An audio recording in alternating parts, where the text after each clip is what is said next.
Alright guys, let's go ahead and get started with today's stream. So we are going to talk about some OSR-Lite elements. And basically we're going to talk a little bit about things that I feel like when we play the 5e D&D 2024 that has these little bits of D&D's DNA that are missing.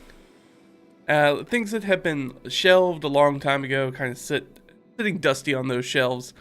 This old school kind of feel, vibe. This thing that makes the OSR series of things, whether it's old school essentials or the white hack, black hack, Five Torches Deep, whatever Shadow Dark, whatever OSR style game brings to the forefront, things that are missing out of our contemporary D&D. Things that I like, things that I want to make sure that we persist within D&D as it's going on. Because I feel like, especially recently, seeing some of the new adventures and other books and things that have been coming out from WotC, we are definitely missing some of that. And it seems to be we're moving even further away from what is kind of the core origination, the core premise of D&D, if you will, of Dungeons and Dragons. So today I wanted to take a little bit and look at some OSR stuff, some light things. Part of this came up because for a while now I've been struggling to figure out how I wanted to talk about this book. So this book is So You Want to Be a Game Master, and it's by Justin Alexander. You probably know him from the Alexandrian, most famously for like the 3 clue rule for running things like mysteries. And I got this as a gift, and I picked it up, and I read it, and went through it, and it's a weighty tome. It's a quick read though, surprisingly, but you know it's got 500 plus pages, so it's a quick read, but there's a lot to read. And so as I was thinking about it, and I kept going back and forth because it's such a strange book. And I think I've talked about this a little bit previously on the channel, where I'm like, I'm not quite sure who this book is for. I'm like, there's some stuff in here that seems very much, and the title, everything seems to be very geared towards people who are getting into dungeon mastering or game mastering, really kind of at the start of their tabletop RPG hobby career, whatever you want to call it. But as you read through it, and we're going to touch on some of that today as we look at some of the OSR stuff, because there is very much an OSR kind of focus on, especially the dungeons. It's very clear that Justin's wearing his influences on his sleeve when it comes to dungeons. The funny thing being that he is not a guy that plays a lot of D&D by his own admission. So very interesting. And so we're going to go into that a little bit, but as I was reading it, I was like, I'm not sure who this book is for, because it kind of orients itself towards new dungeon masters, but so little of what's in this book is about the nuts and bolts of kind of running the game. I mean, that's not exactly true. There's a lot of stuff about how to run the game, but it's a very specific way on how to run the game, and it's very specifically Justin's way how to run the game. Which is, I read through it and I was just like, there's stuff in here that requires such a massive amount of prep, and to spin so many plates when you're running a session of a game, that I'm like, this couldn't possibly really be something that I would expect a new dungeon master or game master to be able to handle. And even myself, who pretty veteran, been doing it for a year or two, a few years, let's put it that way. Multiple editions of D&D, let's put it that way. So looking at that and being like, I could maybe do this, but I also don't think that what I would put in to do that, I would get enough of a benefit out of. essentially that whatever I was going to put into it, I don't feel like it's going to make my game specifically way better. So when I was thinking about that, I was like, all right, and I was reading back through the dungeon section, trying to think about how do I want to talk about this? What do I want to put in a video about it? How do I want to describe my feelings about the book, and where I think it hits, where I think it misses, all that sort of stuff. And it's hard to kind of boil down a 500-page book into that. So instead, I was like, all right, well, a lot of this is very OSR focused. So what if I took a step back and instead focused on the OSR aspect of things that I, in my own games, try to pull from OSR and add in, trying to get that somewhat old school D&D vibe. The things that I like about OSR games that I tried to fold into 5e24. That's what we're going to focus on today.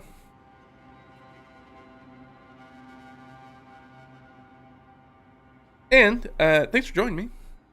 Oh, everything's going well with you guys. Things are going okay for me. I'm just going to fix this real quick. No worries there. Do that. Perfect. And get those set up, and we should be good to go. All right, so before we really dive into the nuts and bolts of OSR things and pulling it into our games, we should talk about what is OSR. So, because there are some people, especially newer people who are newer to D&D as a hobby, who maybe have only played 5e or 2024. You've probably heard people say OSR and been like, I don't know what that is.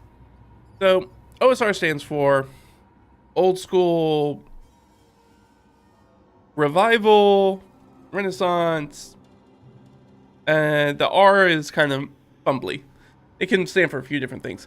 It's essentially what it is trying to, at its core, what the core tenet of OSR is, it's a TTRPG movement to essentially revitalize the playstyle of early D&D. It's that 1970s to 1980s style of D&D. That's the sort of D&D that you see in things like Stranger Things. It's just come out with a new season, at least at the time that we're talking about this. The time that I'm streaming this, a new season just came out. The new, I think it's supposed to be final season, right? So the thing that got that sort of revival of D&D in the popular zeitgeist of the world, this would be the type of D&D they're playing, which is very, very different than the D&D we actually play today, which is very funny. Very, very different beast. So the TTRPG movement is about that OSR movement. It has this, other things that I would say about it is that OSR has this emphasis on it's a game first and it's a story second. So very different. I feel like when we see people talk about it today, they talk about, oh, well, most people define D&D as collaborative storytelling. I'm like, it is a role-playing game. Role-playing being the modifier of game. So at the end of the day, it is supposed to be a game. And the OSR thing is very much like that. It is a game. And any sort of role-playing comes secondary to that. So it's got this focus on exploration and overcoming challenges, and that the storytelling that does happen is emergent from the play. So the play is the genesis of the story, not the story starts and then you figure out how to make it work with the gameplay, which is a little bit more how D&D functions today. It's starting at one end, working towards the other one. Whereas OSR is starting at the far other end and working back towards that way. So it's different. It kind of shows up differently. There aren't as many linear adventures or balanced encounters or this idea about having a scripted narrative plot for the game. It is this idea that we're gonna sit down and play a game the same way that we would sit down and play Catan or something like that. Monopoly even. Is that we're going to sit down and we're going to have fun together. We're going to roll some dice and we're going to have some fun. And some story will come out of that. But we don't start with the story. There's also this emphasis because it's the very early years of D&D. We're talking about the first decade, 2 decades. We'll say that. Though that would be up to 94, I guess. Right. So really, the first decade and a half, up to basically 89, I guess. Really in that time, though I think a lot of people would throw second edition D&D into the OSR field. But second edition is where we start to see a lot of changes that happens, like things like skills show up and different things like that. So really focusing on that old school kind of feel, that very basic D&D. We've got basic and expert and BECME, those sorts of things. And that's kind of in the milieu that we're kind of operating in within that when we talk about OSR. So there's this rules-light design. Everything's relatively simplistic. There are simple mechanics. There's a bunch of modular subsystems that you can kind of use or don't use, depending on you. Even the original D&D, when it came out, I was like, hey, you should probably be using this other game. Original D&D, when it comes out, it's like, hey, there's 2 other games you need to buy to basically play this game. One of them being Chainmail, which is kind of the combat aspect of it. So we need you to buy this other game and use that for doing combat. Also put out by TSR at the time. Though there was a way to do combat within it. I don't want to be like, you have to have it. But they also had the wilderness exploration game that they asked you to pick up, which was an Avalon Hill game, to deal with overland traveling and things like that, like finding your way in the wilderness, being adventurers. So that was a big part of the game, is that sort of exploration, these modular subsystems. That this is before D&D's core mechanic that really comes in 3rd edition, which is that everything's done with a D20 roll. Previous to that, there's a lot of weird stuff that's like, oh, it's a D6 roll, or it's a percentile roll, so a D100 roll. Lots of different charts, lots of different things, and we're talking about THACO, all those sorts of emphasis. So there's a lot of these like nitty-gritty modular subsystems that either you can use or you don't use. And there's a lot of customization. There's this very sort of DIY design, creative ethos, really, of old school play, OSR. This idea that, oh, everybody's got their own house rules, and there are zines that come out, which are self-published magazines, usually small. We're seeing a revival, a lot of the zine kind of stuff that's been coming out. Really fun. But all of them have like custom classes or ancestries, or at that time we called them races. Lots of different things like that we're pulling in. And there's tons of random tables and so much community content where players, this OSR very much has the feeling it's like we as the players, you and me and everybody else, we're the people who own the game and not the publisher of the game, which is a very different thing. So this is very much kind of a piece of D&D history. So early on in D&D, even really early interviews with Gygax and people like that, this idea that, oh, we give you basically a platform. The game is a platform, and then you chop it up and change it however you want.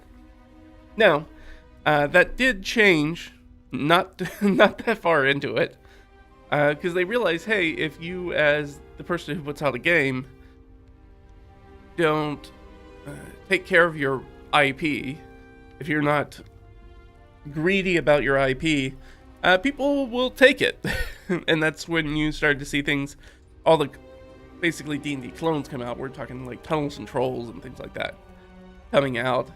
And then there's a switch. You see TSR does the switch where they're like, oh, no, this is the official D&D. This is the way you have to play the game.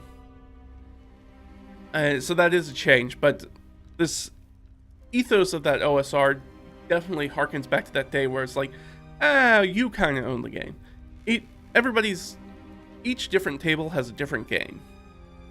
And that's the idea behind it. So no table's playing the same game. Which made Dungeons & Dragons very difficult to teach people, because every time that they showed up at somebody else's game table, they might play a wildly different style of game, with different mechanics and all sorts of different stuff. So we did see that there was a lot of confusion and things like that, and those were things that were addressed early on in things like Dungeon and Dragon, which were the two magazines that TSR started putting out, that monthly magazines where you talk about this sort of stuff. And there would be a lot of like rules clarifications, things like that. The thing that we use Jeremy Crawford's Twitter for now, or his X, I should say, is to like, is this how this rule's supposed to work? Yes or no? Before that, it was kind of the Wild West, and it was like, well, everybody rules this probably differently, or doesn't use it. There would be some things where it'd be like, oh, this is really confusing, or it doesn't make sense, or I don't like what this is doing to my game, so we're just not going to include that in our game.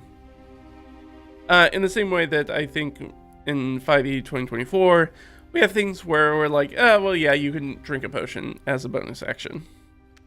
A very common, super common, like, house rules that were like, technically that's not how the game's supposed to be played, but, whatever. So, that sort of idea. So what are the basic tenets of OSR gameplay? So if I want to boil it down and be like, okay, so we got an idea of, like, the history and what is OSR and sort of an umbrella kind of thing. What does it mean as far as the nuts and bolts of playing the game? So it's a focus on player skill over character skill. We're talking about creative problem solving, using caution, clever tactics over what's on your character sheet, essentially. Those ribbon abilities, modifiers, dice rolls, this idea that creative play is what will win the day. That player skill aspect. Be like, can we do this, do that? Ingenuity. A big focus on ingenuity, and us as the players sitting around the table being the people who are trying to figure their way out of this situation, rather than relying on whatever's on the character sheet. There's also an emphasis on ruling, not rules. This is something that D&D strayed away from in 3rd and 4th edition, has circled back on 5th edition. This idea that the rules are light and relatively flexible for the Dungeon Master to interpret and improvise. Whereas what we saw in 3rd edition that came out in 2000, this idea that they were trying to basically catalog everything that could happen in the game, which is very much an understanding. Like I said, with those Dungeons and Dragon magazines, they would get so many comments about people who didn't understand how to rule the game, that you could show up at 2 different tables and they would be playing wildly different D&D. This idea that it's really difficult to learn D&D unless you have somebody who already knows how to play D&D show you how to play D&D. And so as moved into the 2000s as WotC took over, you see this very much a change in design. Be like, we are going to clarify so many things, we're going to give you rules for so many things, and this is how it goes, and this is the way that it's supposed to be done. And that continued into 4th edition, but with 5th edition we see a lot of that pull back to be sort of that early OSR, so it's already doing that in 5th edition. And I've talked about this previously with 5th editions. 5th edition is very much the greatest hits album of D&D. They kind of like pick different things from different previous editions of D&D, things that people love from different editions of D&D, and then kind of made a Frankenstein monster D&D off of that. And that is essentially what 5th edition is. It is also one of the things that, when you talk to people who have played a lot of D&D, is that 5th edition is probably their second favorite edition. They probably have some other favorite edition, whether that's 3rd or 4th or 2nd or basic, expert, or maybe they like the OD&D. I don't know. But usually everybody's okay to play 5e. They're like, yeah, it's fine. It's kind of the vanilla ice cream of D&D. Everybody's like, yeah, it's fine. We can play that. That is sort of how it is. But we do see that very much in 5e, and that is difficult it is to address one of the things that we talk about, where in the community, sometimes in the hobby, we talk about there being a dungeon master shortage. It's because of things like this. It's because of the rulings, not rules aspect. Is that it's really, we require the dungeon master to do so much heavy lifting and be able to do things like interpret and improvise rulings all the times, that it's And the only way to get there is to have the experience, is to basically trial by fire it. You basically have to just sit behind the screen and do it. And as you do it, you're like, okay, now I understand it. But of course, getting somebody behind the screen is really difficult when those people don't feel like they have a good grasp on how to do it.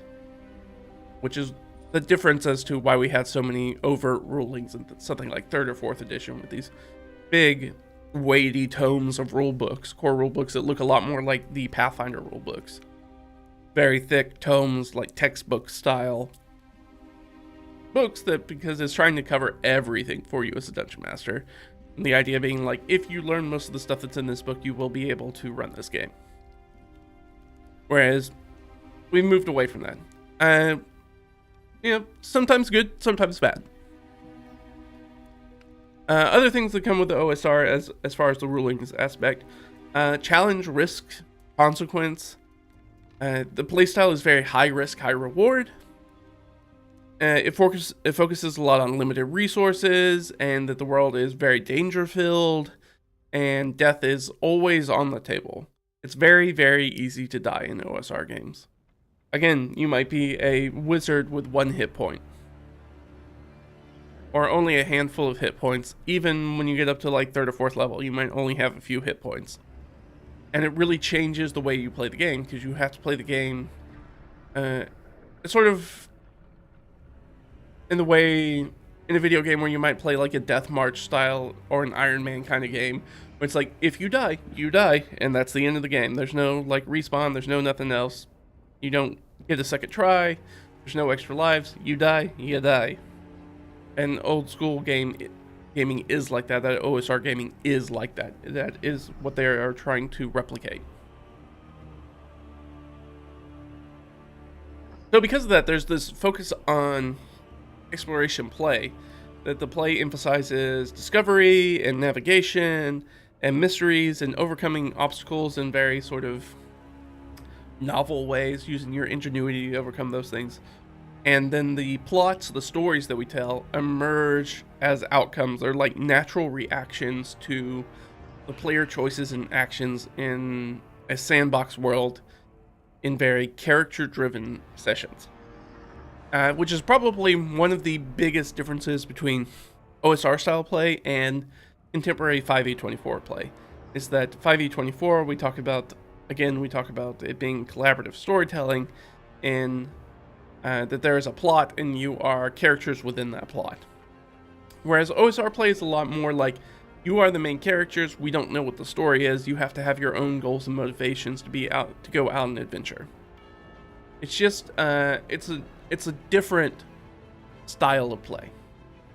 And I find that is probably the thing that is most difficult for newer players to grok, to really get on board with. Unfortunately, and this I think deals a lot with why there's a lot of Dungeon Master burnout. You see that very often in later editions of D&D, whereas if you meet somebody who's an OSR person or a Dungeon Master or Game Master who comes from that tradition, they're like, I don't really ever get tired of running games. So you just kind of throw stuff in front of the players, and I don't have to I'm not trying to write Tolkien. I'm not trying to be an author. I'm just throwing stuff in front of the players, and the way that they deal with things and the choices they make and the actions they take and the reaction the world has to those actions and choices is what makes the story. So the story is kind of this byproduct of the game. Like I said, it's very much game first, story second, which is very different from today's style of gaming, which is very much story first and game kind of second. So those are kind of the basic tenets of the OSR. When you have your player skill over your character skill, your rulings and not rules, and there's focus on challenge and risk and consequence, and a play focus on it, D&D being a game, and exploration style of play, and very character focused, character forward style of play, and then the story comes out of that, rather than we create characters that are in somebody else's story, the Dungeon Master story. So very different. So as I was going through this and thinking about OSR-Lite and the aspects of OSR that I like and what I folded into my game for 5e 2024 play, as I was doing that, I realized that, oh, this is a massive topic. This is a huge, huge topic. And I'm not super prepared to be able to go through all of it in every aspect, because I was like, oh, we could go over dungeons, and we could go over combat and social and exploration play and downtime and how these things are different in OSR to how we think of as the base standard 5e 2024 play, and what are the things that I cherry pick from OSR and pull in, the things that I like, things that I think improve the game in that way. And as I did that, I was like, oh, this will be like a lot of, this is a huge topic. So I'm like, all right, I'm going to chunk it down. So today we're just going to focus primarily on dungeon crawling, because that is one of the, very much the strength, I would say, of OSR style play is dungeon crawling. And definitely what I think is probably the biggest weakness of 5e 2024 style play is dungeons. I think we can, your experience might be different, but my experience has been that when I play with people who have only played 5e or 2024, oftentimes they don't really get dungeons. They don't really get dungeons as a mode of play. Or they don't like them, or they don't understand them. And fully understandable, seeing how, and I think we see that there has been more talk about this with WotC's recent publishings, at least at the time that we're streaming this, about what they put out and the adventures they put out, and being like, maybe they don't actually know how to do dungeons. Because we've seen in the past, really the second half of D&D's lifespan, the past 25 years, we've seen this move away, specifically with WotC at the helm of the D&D brand. It's very much a move away from the dungeon delving, old school kind of style of play. To the point where I think there is some merit in when people are like, I don't think, there are people who go, I'm not sure that WotC's designers, the designers of D&D, know how to make dungeons and know how to make dungeon adventures. And I don't think that's necessarily wrong. I think that there's some validity to those points. Definitely you read some of those things, whether that's Mad Mage or something like that, which is a giant dungeon crawl. It's a level 1 to 20 full campaign dungeon crawl. It's a mega dungeon. And you look at that and be like, this is pulled from really, really old stuff. So it's not a fresh new thing that they've created for 5e24. But you look at it and you read through some of that and be like, the dungeon as it's presented in that doesn't match up very well with the style of play that 5e and 2024 D&D style is trying to emulate. Again, we talk about this sometimes where D&D, contemporary D&D kind of creates player characters as superheroes. Like, that is the scale of power that they have compared to, a CR0 commoner. Whereas OSR style gameplay, they're like, oh, you're really only kind of like one step above like a CR0 commoner. Like, you pretty much start off as a commoner. And you roll some dice, and what you get is what you get. So yeah, looking at that and be like, oh, there is this idea that maybe in 5e or 2024, don't really know how to make dungeons and how to crawl them as a mode of play anymore. So this is where I took things and be like, all right, well, look at OSR. OSR is very much focused on that, especially low-level play. And you look at things like Basic or Expert or BECME, those first, 3-4 levels are focused almost entirely on dungeon crawling. And only after you get into basically the expert set, the expert rules, then it starts talking to you about hex crawling. But those very early on, just making a character and throwing them into a dungeon, that is very much the style of play. And we see that in everything from Greyhawk to Blackmoor and Castle Blackmoor and the dungeons beneath it and all that stuff. That's very OSR, this idea, and the old school Dungeon Masters, and I guess books, DMG, Dungeon Master's Guide, along with any sort of like Dungeon Master's advice, is like, oh, you need to plan like 3 levels of a dungeon, with each level being essentially equal to a player character level. And this idea that, oh, they're going to plumb these dungeons, they're going to go back and forth to this dungeon multiple times, and that's going to be the gameplay loop. They're going to show up to a session, they're going to dive into the dungeon, they're going to get out of the dungeon, take it back, offload their gold, they're going to buy supplies, resupply, level up, they're going to figure out what their magic items do, get themselves out, get new followers, go back into the dungeon. And that is very much not how we play 5e24. Very, very different style of play. But it is a style of play that I like, and so I wanted to pull in some of those things.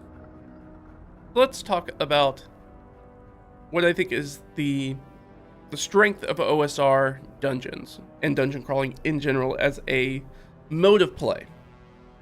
So we're going to talk a little bit about that, and then we're going to talk about how we pull that into the game. Things that I've done to kind of cherry pick what I like from OSR and pull it into the game. And things that I think might be useful for your game.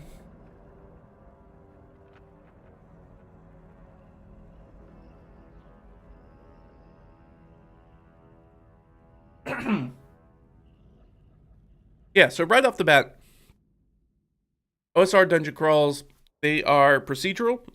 You have this turn-based exploration style of play. Time matters, your torches sputter, your spells expire, there's always wandering monsters around that might show up and make your day a little bit worse. There is this focus on resource management. And I know I've talked about that before, but definitely in the OSR style of game, resource management is the game.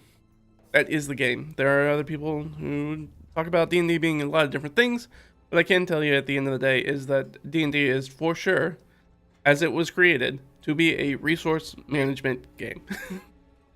So you're managing spell slots, you're managing hit points and hit dice, you're managing torches, you're managing your own hit points as to how far can we go in this dungeon and still be able to get out, because that is the mode of play.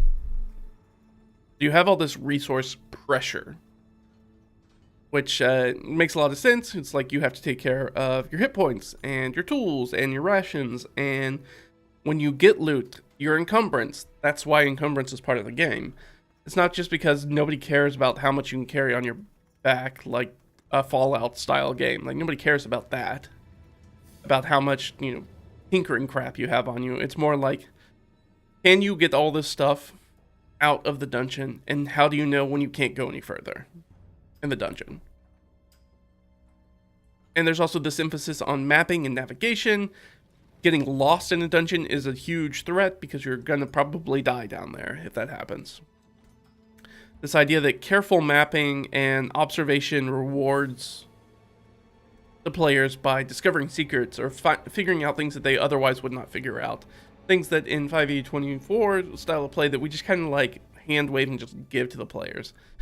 Because how many times can you think of that you have had a player map out a dungeon or a location that they're visiting? Probably never. Maybe once or twice. I've definitely seen people do it. But in general, and I've definitely done it as a player, but in general, they don't. They assume that, the DM will just let us basically walk back out once we get down into the dungeon. But when you look at a lot of especially older dungeons, you're like, these things are like really maze-like. There's a lot going on. There's tons of paths, there's branching paths and dead ends and all sorts of stuff. Like, you could very much just get lost in here and end up running out of light sources and just be stuck in the dark and die. And that's a difference of the style of play. So mapping and navigation is very important. As far as there's environmental problem solving, there's traps and puzzles, obstacles that need to be overcome, generally through player ingenuity rather than abilities. You can really see the difference, I think, and I've done this before, where if you just put like a chasm in a dungeon in the middle of an adventure, be like, you guys need to get across this big gap. Most people will be like, all right, well, the jumping rules say that I can jump it. What if it's too far to jump? Or then you have to be like, how do we get across this? And I have watched on multiple occasions the newer players be fully stymied by a hole in the ground. Being like, I don't know how to get across this. Like, well, you can try literally anything. You can climb down and climb back up the other side. We can attach ropes to people. You can dimension door across it. And figure out however you want to get across it. But to truly be stymied by, like, here's a big thing, here's a big hole in the ground that I can't jump. And I don't know, I'm looking at my character sheet and my character doesn't have a jump skill or something like that, something that allows them to do no sort of specific traversal thing, except for things like Misty Step, and some of them will have that, but a lot of characters won't. I mean, like, I don't know how to get across it. It's like, well, do you have a climber's kit? Do you have ropes? Do you have spells? You have all sorts of things. You can wild shape into a spider and have spider climb and jump across, or there's lots of different ways that you can do that. And that is very much a focus on that old school style of play. I mean, like, there's just stuff in your way. There's just obstacles. And it's up to you to figure out how to get past them. We talked about this in the last video, in the last live stream that we did, about when you're making challenges for dungeons or any type of adventure, come with a mindset of like, I'm going to create an obstacle rather than a problem. So a problem ideally has one solution, and you are probably thinking about that solution when you make the problem. You're like, I'm going to throw 5 orcs in this room. It will obviously be a combat encounter, because you have created the solution for that problem. Whereas an obstacle might be, there are 5 orcs in this room. Player characters could absolutely walk up and just talk to them. Now, in old school games, that's when you have things like a reaction table to be like, when they're approached by the PCs, how do they feel about the PCs? Are they going to be immediately hostile? Probably not. They're usually not. They're usually standoffish, is generally how that goes. That's why it's so great to see things like Keep on the Borderlands, which were one of the big famous D&D adventures, and they are the Caves of Chaos, Caves of Madness. I don't remember. Anyways, there are caves. There's a cave system that is the primary thing of Keep on the Borderlands that you go to. They have a whole bunch of different factions in them, and you can just like walk up to them and like talk to them and get them to turn on each other and sneak past them or fight them or become allies to them, convince them to help you fight other factions, all sorts of stuff.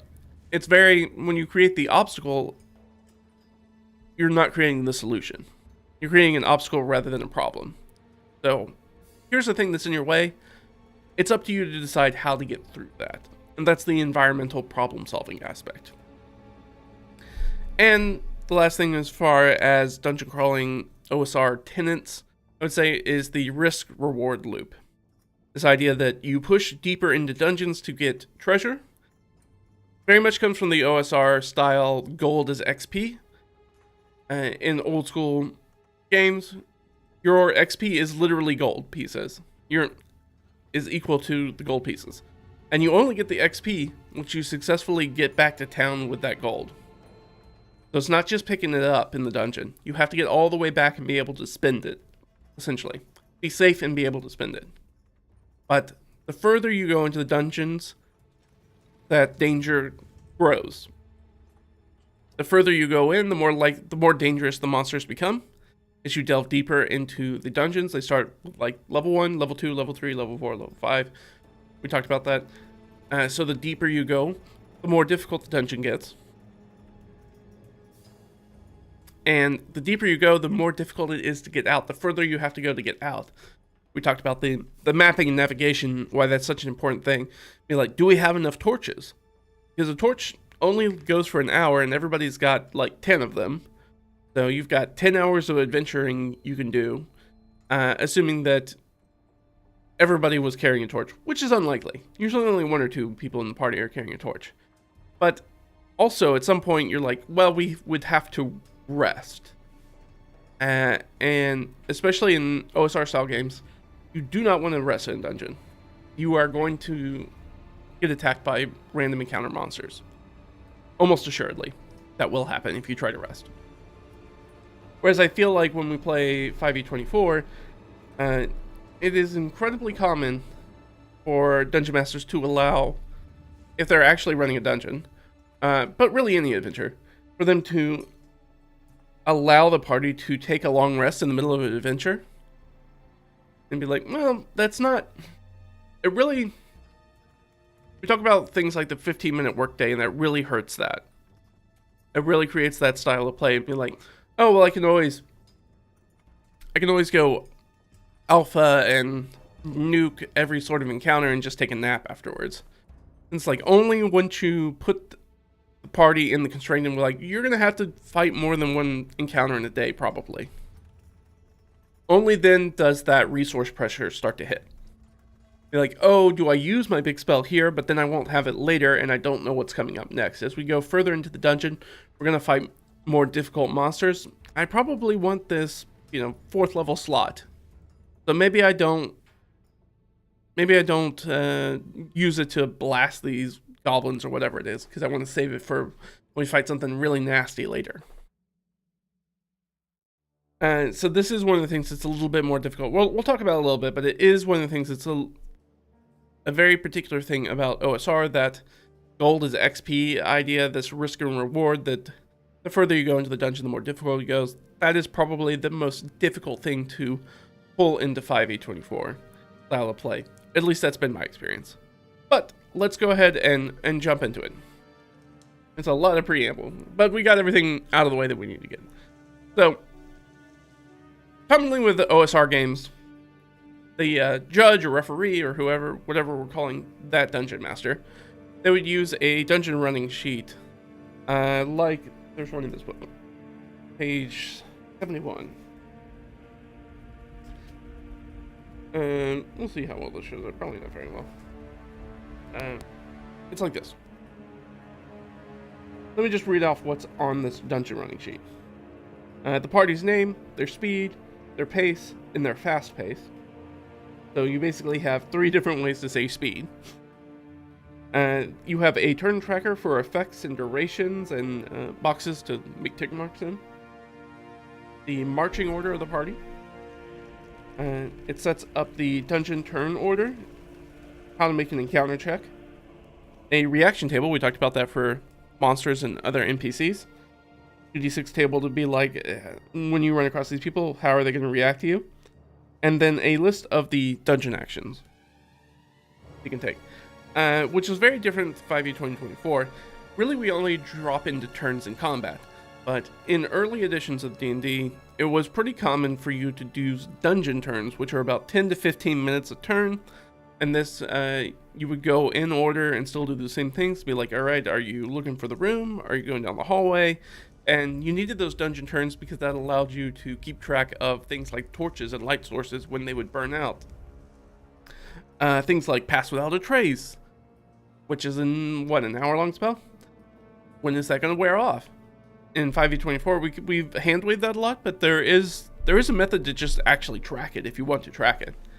But the idea is, once I started looking at it, and when I was reading this book, is that this is a lot of bookkeeping for me as a dungeon master that I have to take care of on top of everything else I'm doing to run the game. All the monsters, all the dungeon, everything, is that on top of that, I'm also tracking the party. Which is why I'm like, well, I don't want to do that. So what can I pull in? What are the OSR elements that I can pull in and feel like I'm getting the best bang for my buck, essentially, as we're doing that. And this is very early on is where I diverge, and I think a lot of people do from the OSR approach, where you're like, man, another sheet that I need to keep track of, another thing that I need to spin plates as DM. I've already got, especially 5e24, this weight of the plot. Like, I'm the only person who knows the story and has to meter that out and figure that out, where the players don't. And again, I think that is one of the core reasons why we see things like that Dungeon Master burnout. You're like, oh, in addition to running the game, I now need to keep track of how they go through the dungeon, and I also have to be the person who's managing the plot of the game, rather than letting the plot develop through the player actions. Very different style of play.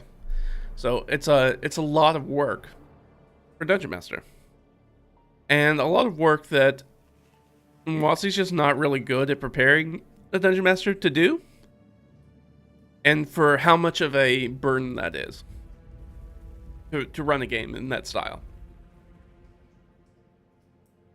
So I'm looking at things as like, all right, I don't want to micromanage that.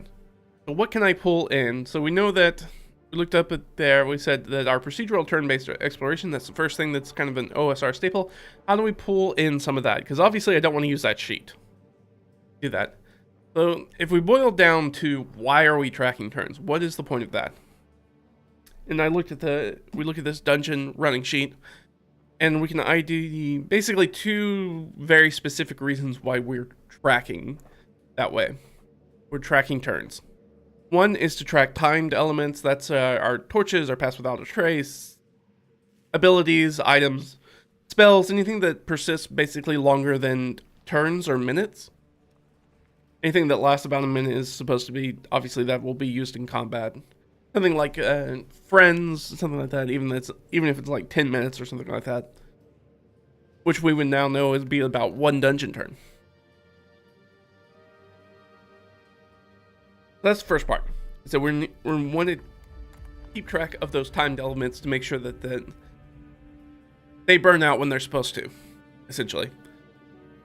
And that those resources are being managed. Because again, that is a focus of the gameplay style, is managing those resources. The second is wandering monster or random encounter checks. Now, in a dungeon turn, I'm just going to go ahead and read it off in this book. The first thing you do is you mark your ticks to track time and your resources. And the second thing you do is make an encounter check. The third thing you do is declare actions as players say what they're going to do on their dungeon turn. If you know it's not going to be a fight or whatever. Make any sort of perception type checks. Resolve any actions and track movement. So, random encounter checks, as far as this book is concerned, which is not gospel, it's not full D&D, but the way that they do it is, again, so a dungeon turn is about 10 minutes, and you are supposed to make basically a wandering monster or random encounter check every 10 minutes to see if something comes across you. Now, you might realize that that's going to be a lot of wandering monster encounters in a dungeon. Yeah, it really is. It really does focus on that OSR style play where it's like you don't want to spend a lot of time in the dungeon, and the more time you spend in the dungeon, the more fights you're going to have to get into. And the more fights you get into, the more resources you have to spend, the less likely you won't be able to go as deep in the dungeon, which means you won't be able to get as much treasure, and when your treasure's your XP, and that's how you level up, you gotta be able to get further down. So you don't want encounters. And this is a very OSR style gameplay. Is like really fighting is generally the last thing you want to do, which is a very different style of play from 5e24. That's a very sort of Avengers superhero thing where it's like, oh, you see monsters, you immediately attack. And we'll talk a little bit about that. But yeah, so that is the two things that we're trying to track. We're trying to track those specifically timed effects and those wandering monster or random encounter checks. So if I want to capture that vibe by reducing the bookkeeping as much as possible, because I don't want to use that dungeon running sheet. I don't want to have to use one of those. So to track PC effects, and there's no way you're going to be able to get around it other than basically tracking that. So I would say do that with either tick marks or clock wedges, in the same way that games like Blades in the Dark do, where you make basically your Trivial Pursuit style thing where it's just like you have 6 eye wedges and you fill them in as you go through 10 to 15 minute chunks of time. Very easy to do. And you can basically assume that anytime that somebody is doing something in the dungeon when you guys are not in combat, you can just kind of assume that it's going to take 10 to 15 minutes, chunk of time. Oh, I'm going to search this room, or we're going to loot these bodies. All right, that's going to take about 10 to 15 minutes of the time. I'm going to fill in one of these clock wedges or make a tick mark and be like, okay, you guys have 45 minutes left on Pass Without Trace. What are you guys doing now? So basically, anytime that the PCs do something, whether that's walk forward into the dungeon, they're searching the rooms, they're fighting monsters, they discuss which path to take at like a fork in the road, just add a tick. You just make a mark. Fill in one of those pie wedges. So that's a pretty easy thing to do, and I don't need a full sheet to do that. I can be like, okay, you've got the light spell up, or you've got your whatever it is, and then be like, okay, that lasts that long, so we're gonna go ahead and make a mark there. Now, as far as random encounters, I don't enjoy constantly rolling for wandering monsters. Throwing, and I think this is very much like a 5e24 style gameplay, that I don't want to throw random fights in the way that stop the group's progress through the adventure. Again, with 5e24, contemporary D&D, we have this much stronger focus on creating a story. It's one of the main things we do as a Dungeon Master. And so we don't really want to interrupt sessions every single session by doing random fights that don't really do anything.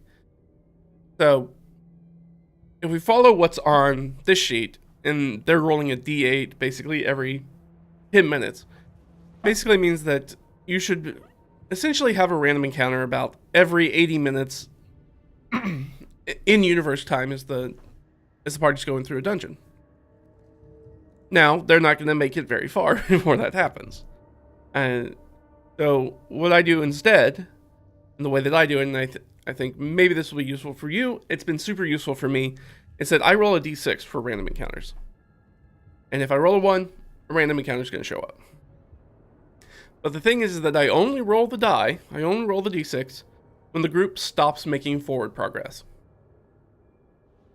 So if they are faffing about in the dungeon, they are looting bodies, or they are, searching through musty library tomes, they are sitting in front of a puzzle and they're just kind of talking in circles, or they're sitting at like I said, a T intersection or something, and they don't know which way to go, and so they're just standing in the middle of a dungeon talking about it, that's when I start rolling.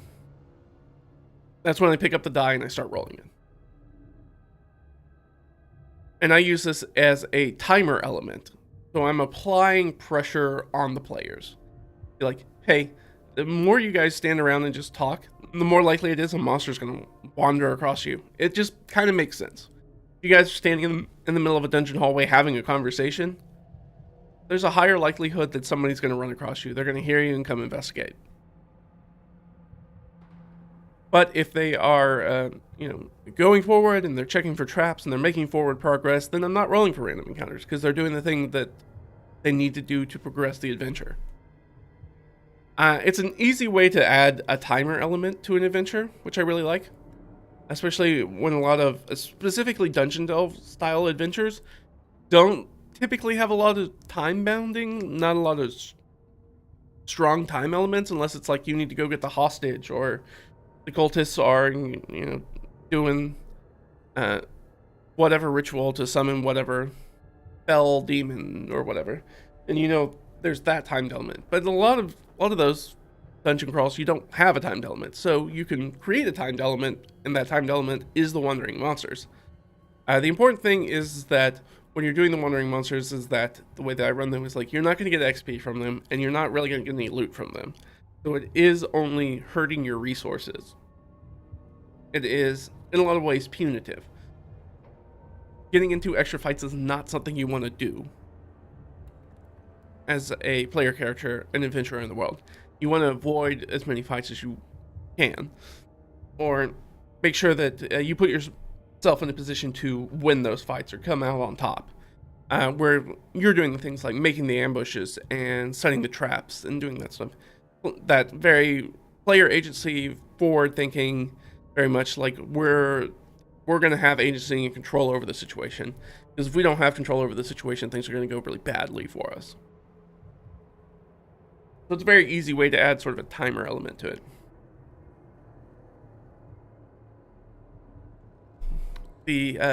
So that kind of tells Dungeon Turns. So Dungeon Turns was not something I use.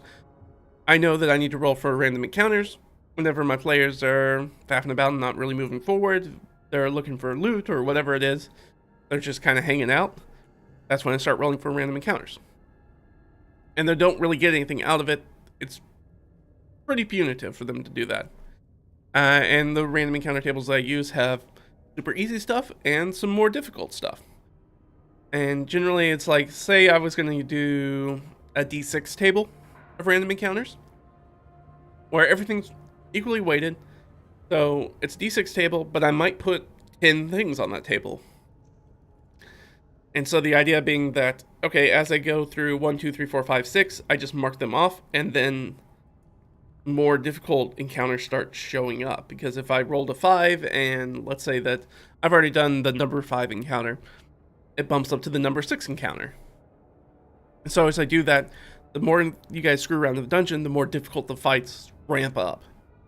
It will force them to have this timed element and be like, we don't want to waste a bunch of time here. And now you're creating a very important choice about, like, do we look for treasure while we're down here? Or do we focus on moving forward and accomplishing our goal for being in the dungeon? Which in 5e24, usually there's some sort of goal. There's some sort of reason why you're in the dungeon. Again, all the story onus is on us as a dungeon master or game master. Whereas in old school, it would just be like, well, that's how you get XP. You get the gold. So that is the motivation to go into the dungeon. In 5e24, contemporary D&D, not so much. Usually it's like you're going into a dungeon because there is a bad guy who's doing something, or you're trying to get a person or hostage or an item, some other MacGuffin reason for why you're in there. And so you want to stay laser focused on the goal that you're trying to achieve, and that will create better gameplay for you. You're like, the players have a goal, the characters have a goal that they are trying to accomplish, and that goal is not just clear out the dungeon. It should almost never be just kill everything in the dungeon. Because with the random encounters, there's always going to be more monsters. So it's not something you want to do. So outside of the timer element, we want that resource pressure. That's a big thing of OSR. And it's definitely a thing that we in contemporary D&D do not use. And you can probably answer for yourself, but do you track ammunition? Do you use rations? Do you care how long torches burn? Do you care about light at all? Because I have played and run in games where resources just aren't a thing. And if they're not a thing, it makes life very easy for players, more difficult for you as a dungeon master to challenge the players. And as I think we've seen with, I know one of my current dungeon masters who runs for me is very much struggling with, I'm playing a ranger who shoots a bow, and boy, he hits real hard with that bow. We're using some third-party stuff for martial equipments, and man, a longbow, real nasty. And his ability to be like anywhere, he doesn't need to be anywhere close to a monster. It means that he just dishes out damage, and there's really nothing to stop him from doing that. And there's no place that the monsters can run to get away from him, because it's a longbow, so it has, with disadvantage, up to 600 feet of range. It's like he can hit anything on this battlefield at any time. And he has abilities that allow him to just not care about the long range of his weapon, so he doesn't even have disadvantage on those attacks. So it's real nasty. So the one thing you might want to do is be like, well, you should have to track your ammunition, because if you're out on an adventure and I'm playing this ranger, if he runs out of arrows, he plays very differently if he doesn't have arrows, if he can't use his bow. Now, I do actually track my arrows in that game, just for me, because I enjoy the resource mechanic, because I use a resource die mechanic instead of just marking things off. Because I think that tracking limited resources with like tick marks, you basically end up with the player character equivalent of this sheet, And you'll see that specifically in some older D&D style character sheets, where they'll have a ton of these tick boxes in there and be like, this is for tracking ammunition. Or rations, or whatever it is. Be like, you know what's not fun? Bookkeeping, usually. Bookkeeping is not fun. So I use a resource die mechanic for my games. So essentially it starts off in here. You know what? I'll just go ahead and pull this up. Let me pull this up just so we can take a look at it. Let me pull this up. There we go. So this is just a Google dice roller. If you didn't know that Google had a dice roller, they do. So you can play D&D. You got all your dice right here. No problems. So essentially it starts off at its highest, the resource that I can get to is a D12. That's pretty unlikely though. And D12 is very much storage. And I use the same mechanic for torches, for rations, for ammunition, anything that's like a consumable resource. So rather than tracking like tick marks or anything like that, which is very tedious, be like, okay, when you're in this scene and you just roll the die at the end of the scene. So you would only be rolling this D12. This is the max that it goes up to.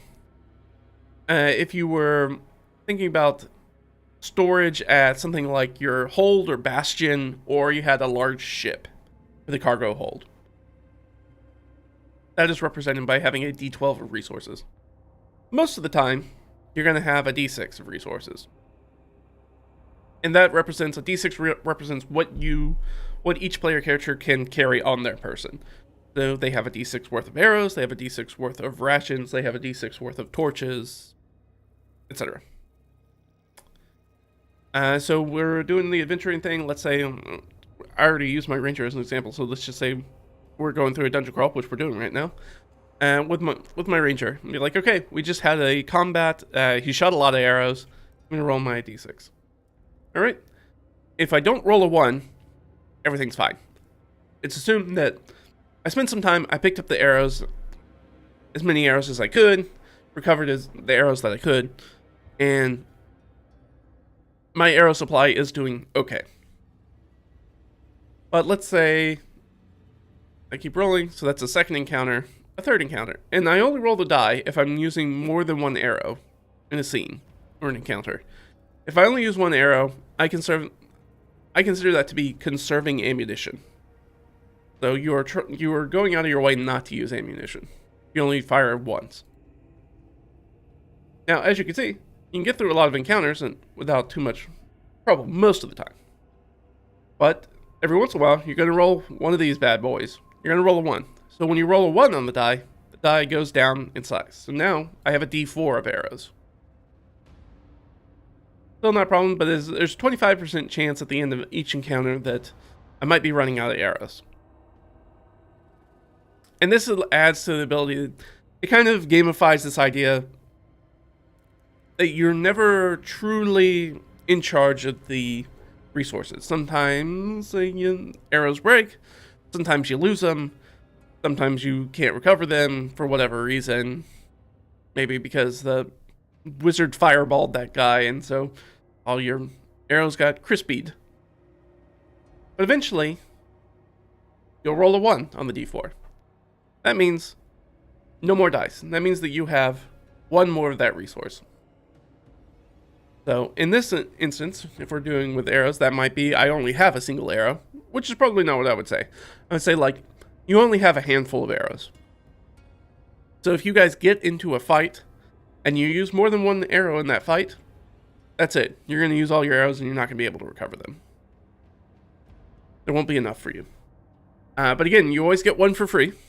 So you can always take a shot in any combat and not have to worry about the die roll. Or about losing the resource. But that also goes for rations. So at the end of the day, we're going to roll, everybody who's carrying rations will roll a D6. Every once in a while, somebody will roll a 1. They go down to a D4. If they roll a 1 on that 4, they have a day of rations left. And after you use that day, obviously, you don't have any rations left. And I do this for things like torches as well. So let's say that we've lit their torch and we're going through the dungeon, right? Every time that we do one of those turns, when otherwise I would make a pick mark for like pass without trace or whatever ongoing effects would be like. All right, you guys are leaving this room. Jeff, your character has the torch. Go ahead and roll the d6 for me. All right, I rolled a 2. All right, the torch seems to be going fine. And then if you go down to a 4 and be like, it's starting to sputter. And then obviously you're going to roll a 1 at some point, and at that point the torch is going to go out. Be like, the torch went out. Now, usually when it goes down to a d4, you can describe it as a dungeon master, being like, your torch is starting to sputter. So you don't know how much is left in it. At that point, a lot of players will be like, we're going to light a different torch. They don't want to be hanging out with that d4. Often because when I ask them to make those checks, it's when they're going into a situation rather than coming out of a situation. Because if your torch goes out and you guys are just hanging out, it's not that big of a deal. If your torch goes out as you're going straight into, say, a random encounter or a fight or something like that, and then your torch goes out, that's a huge problem. And so we want that tension in the game. That's that OSR tension of limited resources that we want. So it'd be like, okay, you're rolling for this when you're entering new scenes or new circumstances or different areas. When you're like, okay, we're done in this room and we're going to start marching down the hallway. Okay, you start marching down the hallway. Go ahead and roll that d4 for me. All right, the torch is still sputtering, but it's still lit. And you just do that and keep that on top of them. You're like, maybe we should get another torch up and going, or a lantern. Now, lanterns last a lot longer. If you're doing light in your game, which you should be doing, you're tracking light, you should definitely forget about torches. Go get a lantern. A lantern with a pint of oil lasts like 6 hours or something like that. Rather than a torch that's only supposed to be worth 1. Also, a lantern has a shield on it, so it's less likely that the monsters or a strong gust is going to put out your light source. Which you should definitely be attacking light sources if you're not doing that as a dungeon master. If you've got creatures that can see in the dark, they should absolutely be doing that. Let's see. I'm looking at my notes and see. I think we covered everything for this. Let me make sure I'm not doing that I didn't miss anything. Oh, yeah. So this resource die mechanic can also be used for checks. Something you can do. So say that the party fords a river and someone gets washed out on a fail. They fail their athletics check or whatever it is, and the current grabs them and takes them off down the river.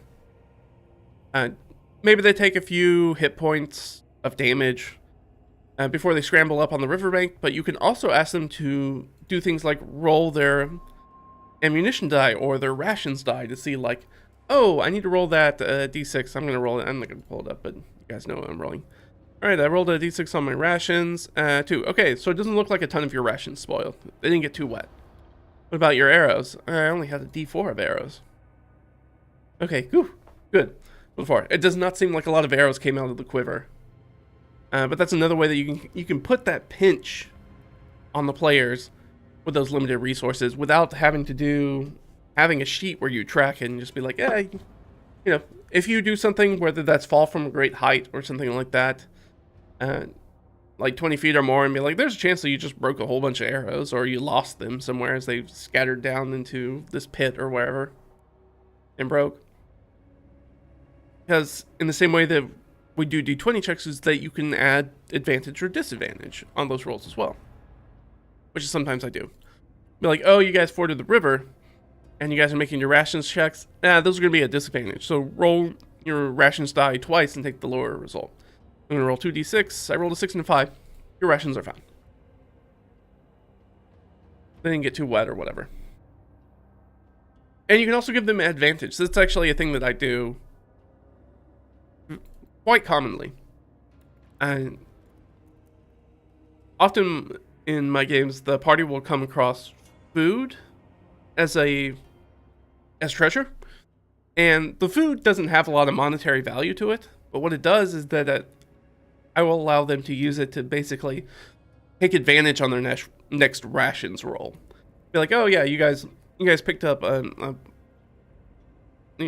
sack of flour or whatever, and so you're able to add that to your ration, so you get to roll with advantage today when you're making your meals, you're making your food, because you have some extra food resources. Which we're not going to talk about this time. We're probably going to talk about in our next stream. We're going to talk a little bit more about the exploration, like hex crawling kind of stuff, which is basically dungeon crawling, but in the wilderness. And in those things where you're often doing adventures that span multiple days, sometimes weeks, your ration checks will become a lot more important. Whereas dungeon crawling is usually, we're talking about hours rather than days. We do that. So it's not as important for dungeon crawling, but it's there. And remember that you have to have food to get the benefits of a long rest. That is one of the things that you have to do. You have to be able to generally sleep, and you also have to have water and food. So I generally don't keep track of water. I just kind of roll that into rations as well, being like, I don't need you guys to make 2 checks for kind of the same thing. I just do 1. But you could track them separately. And that's really only important in situations like a desert, where it will be difficult to find water. Whereas in most wilderness settings, you're probably going to be able to find water. Like, it's generally not that difficult to find water. And be able... I always assume that adventurers are, especially somebody who's trained in survival, have survival proficiency, and are competent at doing things like filtering water or boiling it to make sure that they don't get sick from the water. Or they know how to find clear, fresh water that's not going to make them sick. So the only thing that I'm not really using as far as this is concerned right now is the encumbrance system. I like Pathfinder and Starfinder's system for encumbrance. I like that a lot better than just... I find it very noodly to try to track by hand individual poundage as to what my gear is. So instead, I'm not really using encumbrance in that way. So instead what I do is I focus on the bulkiness of items, primarily rewards that I give them. So one of the things that I do, which I think will improve probably your game, if you want, it's improved my game, or at least I feel it's improved my game, is to stop giving out a bunch of cash. Stop giving out coins as rewards. Coins are too easy. And when we're not tracking things like encumbrance, people walk around with like thousands of coins on them, even though that's insane. Or we give them bags of holding or things like that. It's like, what if we don't do that? So I might give my player characters like a big art triptych or something like that, or a ladder, or a coffer, a big chest that maybe it's a big chest that has a bunch of coins in it. And this is very much an OSR style thing where they would give you treasure in copper and silver. You get a huge chest full of coppers. Be like, well, there's 500 coppers in there. And you're like, that's great. That's worth 5 gold. That's 500 coins that are worth 5 gold. Is that worth carrying around with us? Because it's a lot of weight.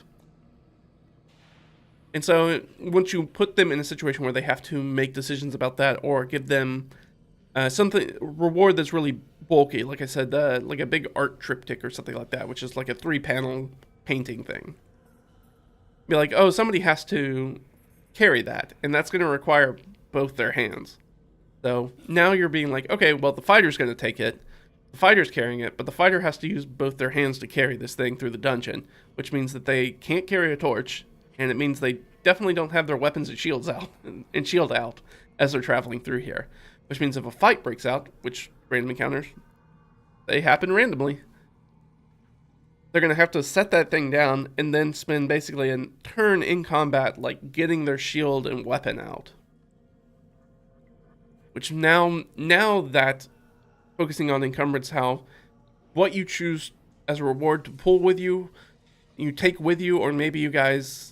The party has to make a decision where, like, we want this, we think it's really valuable, we're going to leave it here, and they might make it cash, essentially.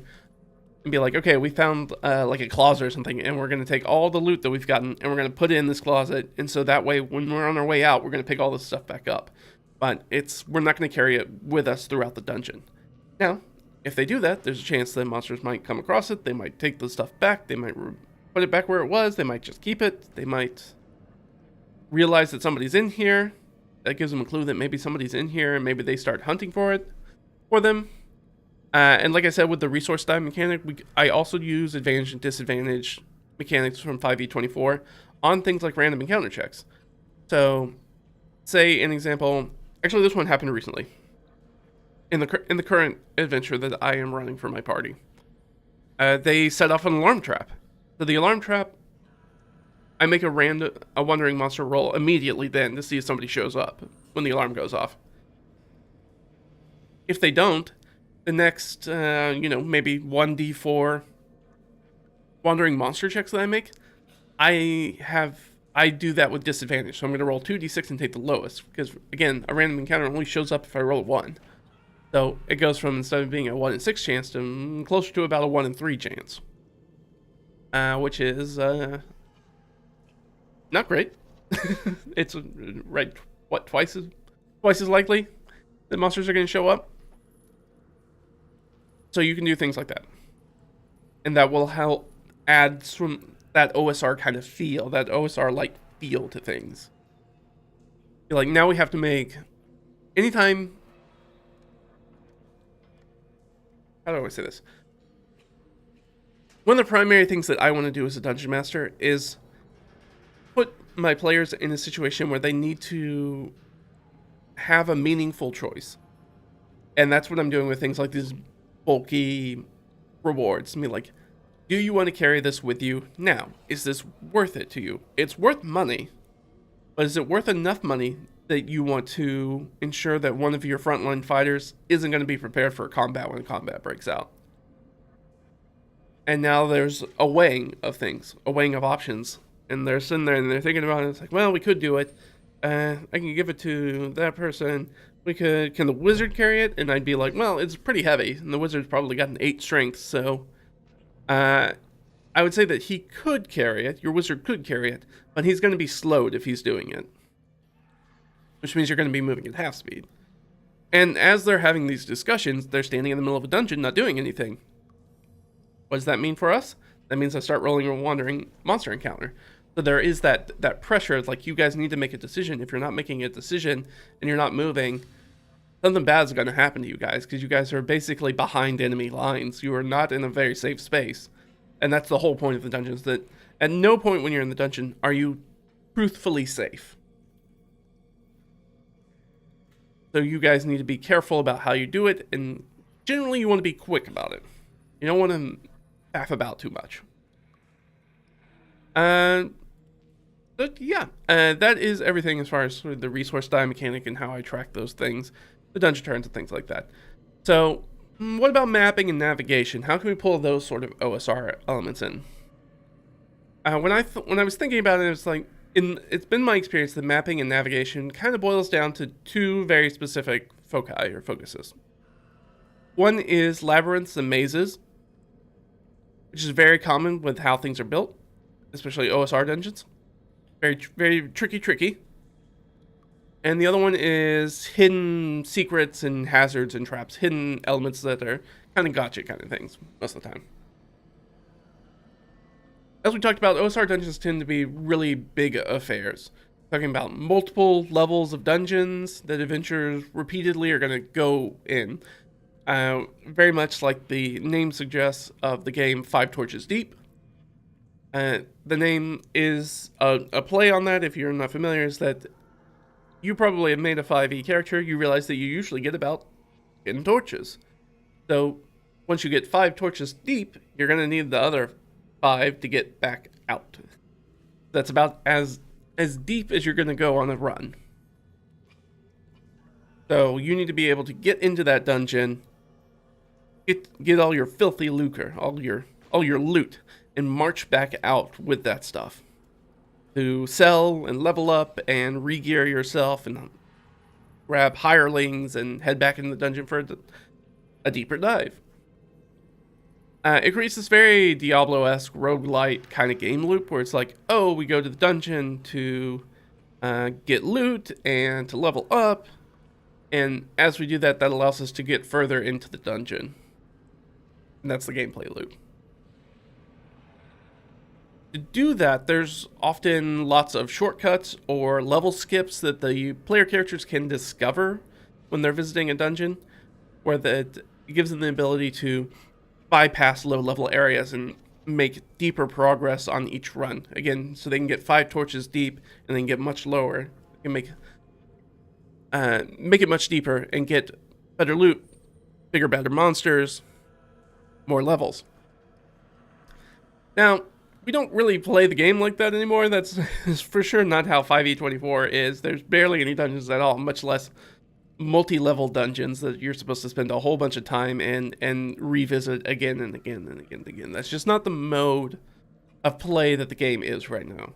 And if I'm being really truthful about it, I'm not particularly interested in running dungeons like that. Like, that doesn't sound super fun to me.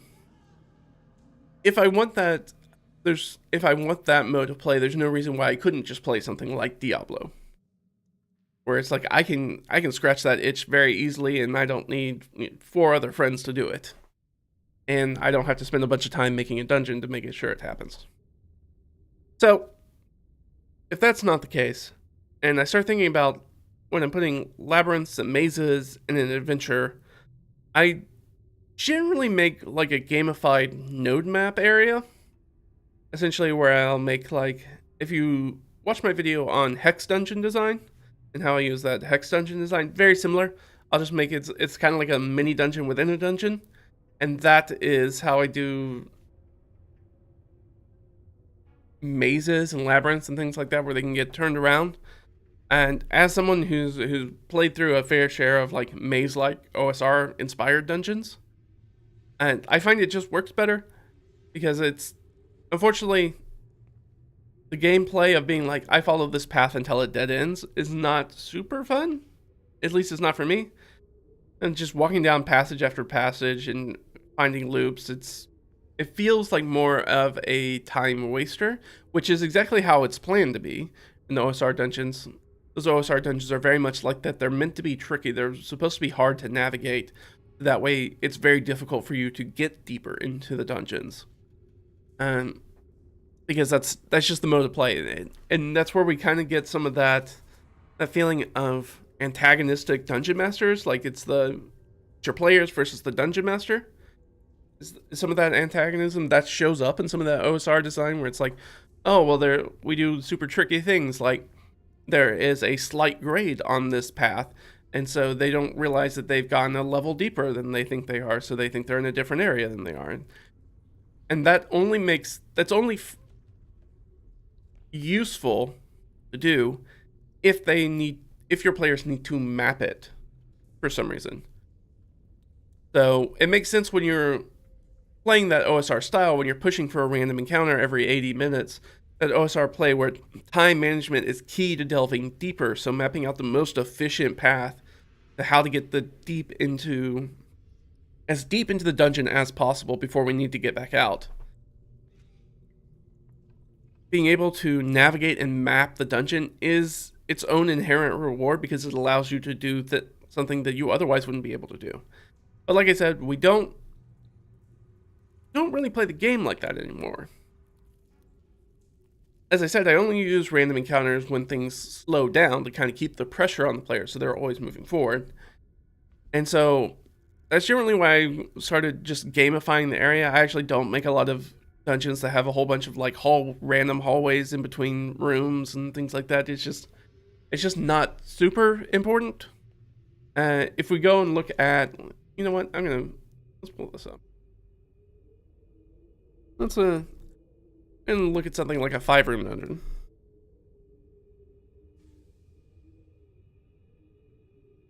Yeah, do this. So I'm gonna pull this up.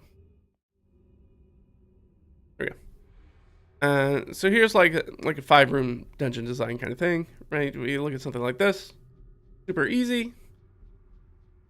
You look at that and you're like, oh yeah, I mean, standard dungeon. But even like looking at some of this is where dungeon design sometimes informs how we make dungeons as dungeon master without thinking about what we're doing. Like, this is a good example of this, and be like, why are there hallways here? What are these hallways doing? Why are these rooms just not plated next to each other? Why does there need to be hallways here? And the answer is that well, you don't. This is just a straight serial dungeon. There is no choices to make here. There's no places to move around. There's no, you go 1, 2, 3, 4, 5. You do the rooms in that sequence, and that is the sequence in which you do those rooms. So there's nothing important happening here. There's no choices that need to be made. And that's really why you want to throw passages in, like hallways. Let's look at see if we can yeah. Good one. Yeah, so this is a classic one. That's not a huge picture for you guys to look at. But you look at this, and there's just long ass hallways that just lead to rooms. You're like, why does the map need to be this big? Unless you're rolling for random encounters on it. That's why there's a bunch of, even in the very first dungeon that it shows you in this book, which is right at the front. Let me see if I can find it. It's the methods one, right? Dungeons. Okay. You're still not probably going to be able to see it very well. But this dungeon right here.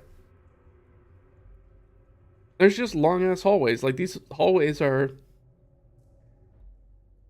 what, 200 feet long? Like, why? Why are there 200-foot long hallways between that do nothing except lead from one room to another room? And the reason for that is because that's how you roll for your random encounters. That's why the pacing is on that sheet. Why there's 3 different areas for, like, the speed of how you move through the dungeons in there, is because that it will determine on how large the dungeon is, how many random encounters you're going to end up putting in it as they go through it. I don't really like that mode of play. I don't think that that's a super fun mode of play. Let's put it that way. And so when I think about that, it's like, I just strip most passages out because they're not super important. It seems weird that, like, a complex where it's like, every room is 200 feet apart. They're 200 feet from each other. Why? What kind of design is that? Why would somebody make something like that? Or why would they use it that way? It's not a very efficient use of space. And the idea is that, yeah, it's not purposefully. It's purposefully not useful. So when if I'm only doing random encounters when I slow things down, that's why I'm like, I'll just gamify anything that's like a labyrinth or something like that. And anything that I do in that, it's got its own little table of things that show up in there and different areas within that thing. Maybe we'll do this at some point. I'll sit down and map all that stuff out and guys show you how I do something like that. But it is very similar to how I do the Hex Dungeon. So if you want an idea of that, you can just go watch that video from a few weeks ago. So I'll throw some nasty hots in there. That's hazards, obstacles, tricks, and traps. Some nasty monster encounters. Things that the party would rather avoid in a very Greek Minotaur labyrinth kind of style. Like, you really don't want to run into these things. Your goal is to get through the maze, not to encounter everything that's in the maze. So, like I said, you only use the random encounters when things slow down, but there is a pretty big asterisk on that. There is a big exception. Is I also roll for random encounters when the party is backtracking. That's why I keep saying forward progress. And so when I realized that if I don't hold my players' hands as a dungeon master, and they go into the dungeon and focus on not babying them and where they have to make the decisions, and just focus on describing the area as the PCs would see it, you don't have to have a very large dungeon, and your player characters will get turned around. They'll get lost in the dungeon pretty easily if they're not, because most contemporary players do not do any sort of dungeon mapping. And they haven't been, they haven't been informed to do that. Anyway, so they get babied about that a lot.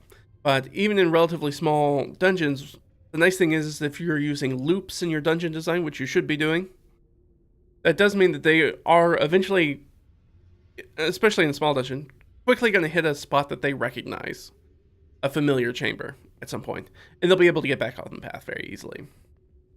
But while they're doing that backtracking, while they're lost and moving around, that is when I'm rolling for random encounters as well. So if they get spun around, they start backtracking, I start rolling for random encounters.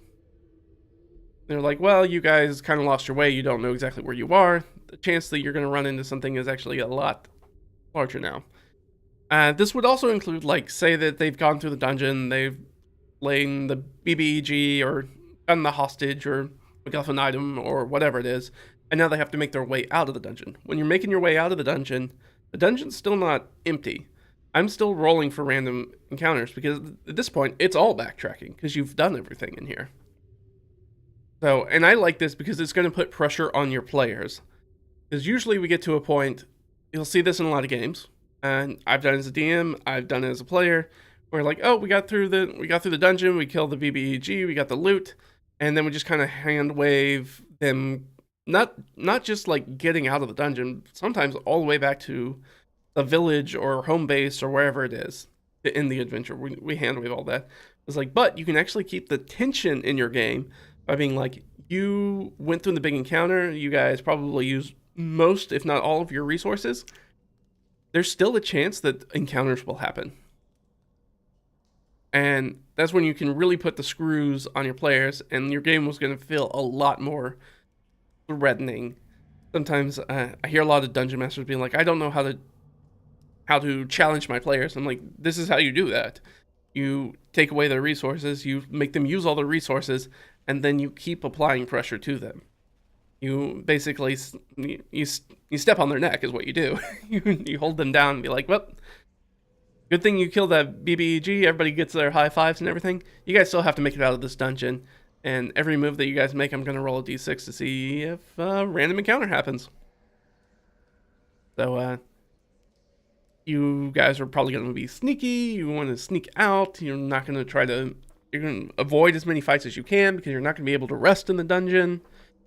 So if we reframe that aspect and they're thinking about that, and once you players start to get into that mindset as you reframe it, being able to know the most efficient path back to the dungeon's entrance from where you are is absolutely key for avoiding more encounters. Now it matters. Now it matters that you know how to get out of here, and the fastest and best way to get out of here. Now it matters. And so once that mapping is important, people will start to do it. And so that's been my experience, is that once I do that, somebody, usually at the table, will start to map something. Or they'll realize that they start running into a whole bunch of random encounters. And the way to avoid those bunch of random encounters, because I've definitely had groups where they take out the BBEG or do whatever their goal was in the dungeon, and then get lost in the dungeon because they don't know how to get out. And they end up getting into 2 or 3 more encounters in that when they've got like basically no resources. We're talking about maybe have 1 hit die left. They've got they've blown through all their spell slots. They're using only cantrips at this point. And your fighters are, your clerics are out of heals, and your fighters are just hanging in there as best as they can, but they've got like half their health, and they still need to stand in the front and take the monster attacks. Once you do that and you put them in that tough place, you can strip away some of that. It helps to strip away some of that 5e24, that superhero aspect of it, and reframe it and be like, oh, world's like super dangerous, guys. It's like this stuff will kill you if you're not careful. Because I have an unlimited source as a dungeon master, you and I. We have an unlimited source of monsters. We can always put more monsters on the board. So once you come to that realization as a dungeon master, like, oh, you can't get... I can always challenge the players. all I have to do is keep throwing stuff at them and not allow them to get their things back. And not allow them to do things like try to take a long rest in a dungeon, which is not something you should be trying. It will definitely not happen. I mean, sometimes it can happen, but usually it will not. Usually you will get you'll get interrupted by monsters. This is just too many checks. Especially when we're looking at, if you're following like this advice and you're rolling a D8 for every 10 minutes that somebody's trying to take an 8-hour rest. That's what, 42 checks? Yeah, you're going to get a random encounter.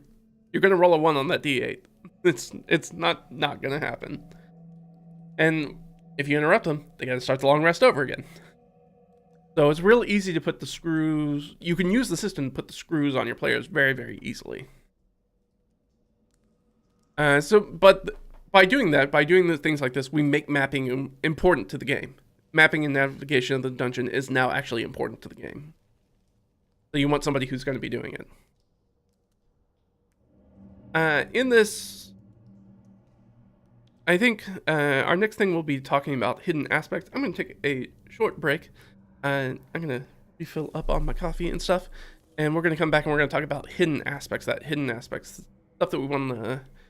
The other part. So we talked about the navigation and why that's important for mapping, but now I want to talk about some of the hidden aspects and why that's important for mapping as well.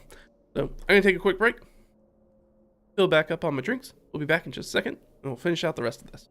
So hang on. I'll be right back.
And back.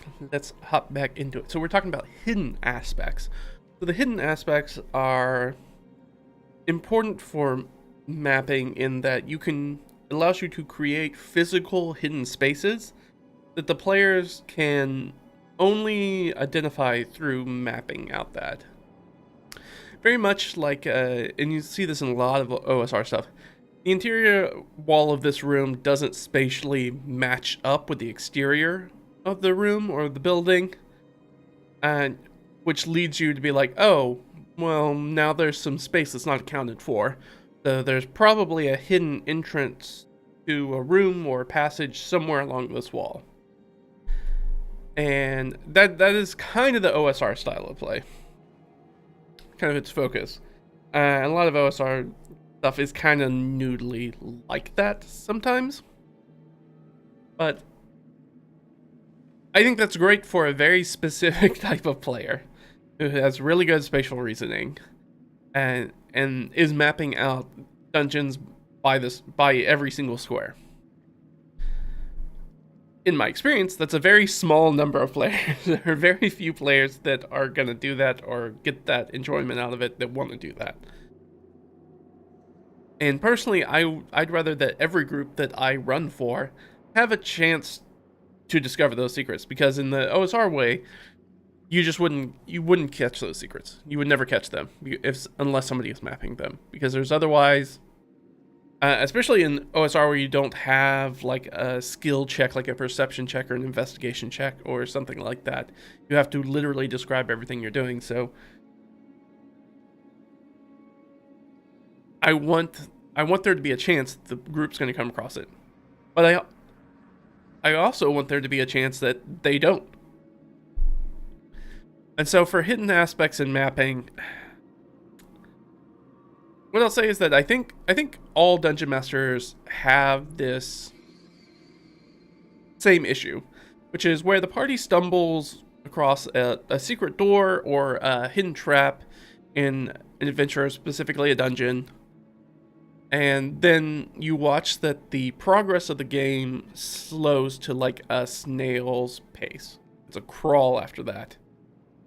Because suddenly, once they recognize that there are hidden aspects, the players are like, they want to check every surface foot of the dungeon. They want to check the ceilings, the walls, the floor, everything to ensure that they don't miss something. Whether that's a trap that's going to attack them and deal damage to them, or want to make sure that they get all the secret caches filled with all the goodies, or the secret passage that's going to lead them to the big bad guy, or temple, or whatever it is that you can only get to if you go through the secret door. In OSR, that play mode is okay. That's actually part of the design. Like we said, that they're greatly increasing this amount of random encounters as they come, because that is the OSR style of play. I mean, like, hey, again, every 80 minutes you should probably be running across a monster. So if you guys slow down and take more time to go through like hallways and stuff like that, because you're looking for traps and you're making sure you're searching each room to ensure that there aren't any secret doors or anything like that, you slow down the pace, everything takes more time, you're going to have more random encounters. You're going to make less progress while you're chewing through more torches, you're coming across more random encounters. And personally, I don't think I'm alone in this. I find that slow plodding play kind of boring. So that's not necessarily an aspect of OSR that I want to recreate, because I don't think that literally making it 20 feet down a dungeon before you run into another random encounter is a particularly fun means of play. I don't think that that's particularly fun. I don't think that a lot of players find that, especially contemporary players, find that to be a lot of fun. One of the ways that I've dealt with this, and I've been like, well, I still want these hidden things in there, right? I want those things in there, and I want there to be this chance that the players are going to discover them, that their characters are going to find this stuff, but also a chance that maybe they're going to miss some stuff in the dungeon, which is totally cool. And I think it is an element of good dungeon design that there are missable elements in it. And then it does make sense to be like, if you ever wanted to revisit this place, you could come back here and maybe there's something here that you haven't found yet. And especially if it's something important. And you could always make that be like a later plot element. Some other MacGuffin or something, and be like, oh, well, we need the, I don't know, the matriarch's bones back from the crypt of the Red Gate Manor, or whatever it is, that was haunted, that you guys dealt with the ghost in. They're like, there's a crypt to Red Gate Manor. Is there? I don't remember a crypt there. They have to go back and they look through the house again. They're like, there's not a crypt here. But there is a crypt here. It's just hidden. So you can do things like that, but the way that I do that instead is that I try to flip the script on hidden aspects. So baked into 5e 2024 D&D, every player character, every PC has a passive perception score. And it's something that we put on the character sheets and we think about, but you know, honestly, doesn't actually come up, at least in my experience, come up that often in gameplay. I'm like, what if I take full advantage of that? And there are PCs that allow to get advantage on perception checks, whether that's keen senses or something like that.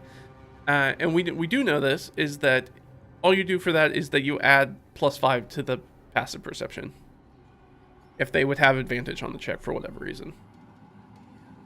And so I take into consideration that rather than doing the thing where it's like, we're going to do 10 feet of squares, we're going to make sure that we tap every single stone with a 10-foot pole to make sure that we don't come across and we don't get hit by traps. We're going to make sure that there are definitely not any secret doors that we miss, stuff like that.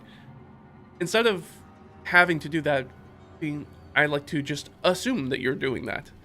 You are professional adventurers. I assume that the player characters are always looking for traps and checking to see if the rotted floorboards underneath them are going to hold their weight, that there are secret doors that they might come across as they're moving. That sort of stuff is exactly why passive perception exists. So rather than make the PCs make, you know, umpteen checks against DCs, I just swap it around. My traps or hidden doors or whatever it is, they make active stealth checks against the PC's passive perception scores. Let's say that we have just a classic poison dart trap in the hallway. I put a poison dart trap in the hallway. The person in the front is the fighter. Sure. For some reason, the fighter's in the front. And they're going down the hall. I look at their passive perception. Their passive perception's 12, so not great. And this trap has a plus, let's say a +5. And I'm just going to roll d20 myself. I know you're not seeing it. I rolled a 13 on the die, so they're going to get an 18. Well, that 18 is definitely above the passive perception. So the fighter's gonna trigger that trap. That is what's going to happen. We'll do the dex save or whatever, and we'll move on after that. And then if the party's like, well, we're going to keep an eye out, we want to make sure that we're looking for any of that stuff. I was like, I assume that you're always looking for that stuff. You just didn't find it. It's not because you weren't looking. You're always looking for the traps. Rather than be like, well, we're going to slow down and really make sure that we look for it. Okay. At that point, I'd be like, okay, you guys slow down. If you guys slow down, I'm going to let you know you're going to get that +5 to your passive perception. So that'll be super useful for you guys.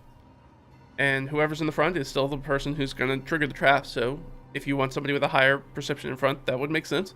If you want to move the rogue up there who's got maybe like a 16 passive perception and be like, we're going slow and I'm checking for it, it's like, great.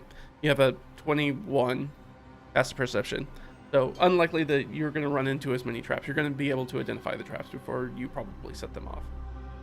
But you guys are going to go slow, which means now, because you guys are faffing about, like we said, now I'm starting to make the random encounter checks. Be like, you guys are taking more time. It's more likely that monsters are going to come across you while you're in here. So that's when I would start being like, okay, if you guys are slowing down, you guys are slowing down so you can get that +5 to your passive perception. I'm just letting you know, there's a higher likelihood that monsters are going to run across you because you guys are taking longer to go through this dungeon. And that's how that works. It's a super easy change to just flip it around and be like, oh, I just make sure that the hidden elements make active checks against your passive perception. Now, there's still things like, let's say they're in a room to searching for the switch, right? They know that there is that crypt entrance. They've narrowed it down and they're pretty sure it's in this room. So they're looking for the switch to open the suspected hidden door. Now, that doesn't mean that I'm making checks against their passive perception. First of all, they're going to be investigating, not perceiving. And then if I need them to do that, all I do is I just add 10 to the stealth modifier to get the DC. So we said that, previously we said that that trap had a +5. So we'll say that that's the same thing for this switch. So I add 10 to that, so it's a DC 15 to find the switch.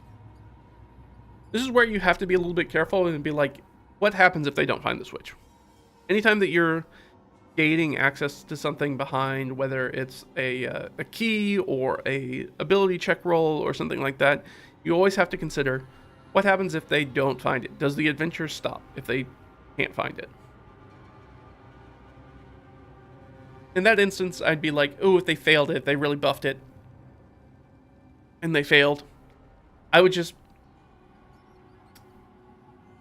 make a random encounter check and be like, you guys have to spend more time than you think, but you will eventually find the switch. So sometimes the ability check is not a pass-fail, but like, how well do you do the thing? So in this instance, it'd be like, it takes you a bunch of time. You guys do not find it easily. You find the hidden switch eventually, but it is slow.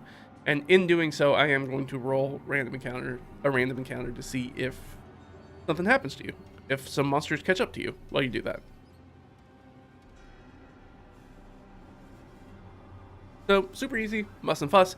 Now, the thing that is interesting about this, and this has happened, I don't know how many times, when you have a party that does not map, and why you would do maps for these hidden aspects, is that they might find a hidden door, or a secret door, decide to clear out other parts of the dungeon and come back to it, forget where the hidden door is. More accurately, what happens most of the time is that they recognize and find a trap, they go around it, and then totally forget that the trap's there, and then activate it when they come back, when they walk back across it the other time. I've had that happen, I don't know how many times, where I've had parties. Sometimes the parties will, and this happened in the current game that I'm running, where the party has this puzzle room that sets off like I-beams out of statues that thing's not important. And they figure out there's like, oh, if we light all the braziers, torch it with fire, then they won't fire. So they do that. They've done that. They've said it. Now they know that somebody else is in the dungeon coming up behind them, and so they run back and they put out all the torches. So that way those guys have to deal with the trap. They forget about it. They run back into that hallway later and get hit by the trap that they had already found, disabled, and re-enabled. And they end up getting hit with it again. So it does happen. This is why it's like, but if you're mapping, you have somebody mapping, they're like, oh, remember that as we run back there's that trap, that active trap that's in there that we need to avoid. And yeah, sometimes the party's smart, and sometimes they make a marking. Be like, hey, remember that there's a trap here. They put a big X on the pit trap or whatever. Let them know about it. But a lot of times they don't. So. But that is a way that you can get mapping to be a part of your game, and why that navigation is really important, to be like, even if you find the traps, sometimes the traps will still hit you if you didn't set them off, because you might forget about them and walk back across them, which if you have somebody who's mapping, that's unlikely to happen. Also likely to be able to remember where those hidden aspects are if there's a hidden door somewhere and you forget where it is specifically, and as well as being able to efficiently get in and out of the dungeon, which reduces the amount of encounters you'll have, which is very key to that sort of resource-oriented play that we talk about. where like you're trying to protect your own resources and use as little of your resources to get as far as you can in the adventure. And so when you reframe the mapping like that, now it makes sense to why somebody would map OSR style mapping in a 5e24 style game. Do that. And the other big thing that we talk about is environmental, and this is the last thing that we're going to talk about for this one, I feel like. We're going to talk about environmental problem solving. That aspect of play, that very exploration-focused play, which is a big, big component of OSR style of play. But really, it does not show up very often in 5e24 style of play.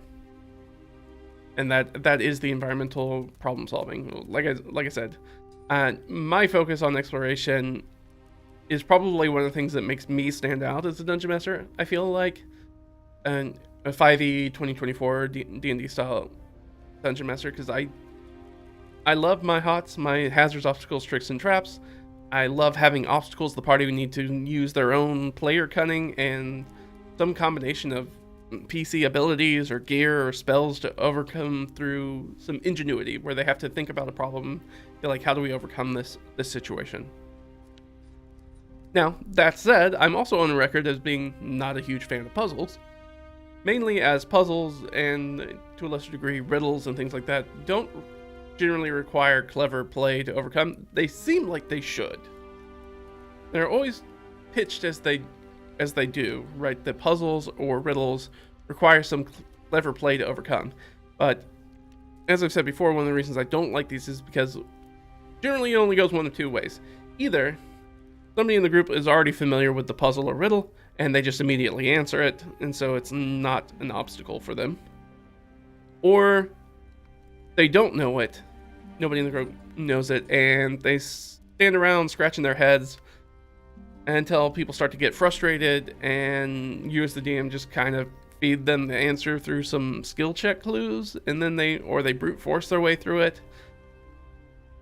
For me, that's not my idea of riveting gameplay in D&D.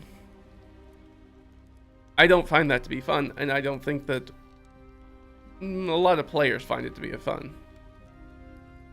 It's Dungeon Master, I think it's one of those things where it's like, it sounds really great in your head or on paper, but when you actually throw it into your game, you're like, it just doesn't play the way you think it's going to.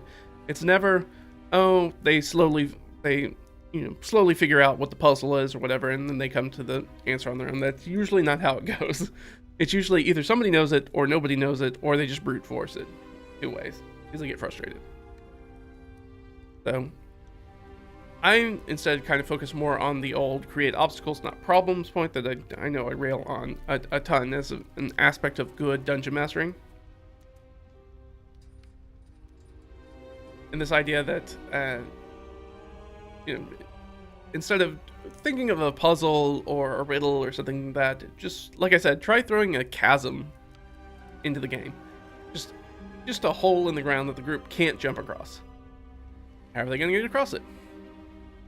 And I don't have to come up with that answer as the dungeon master. You have to come up with that answer as the players. It's your group's responsibility to figure that out.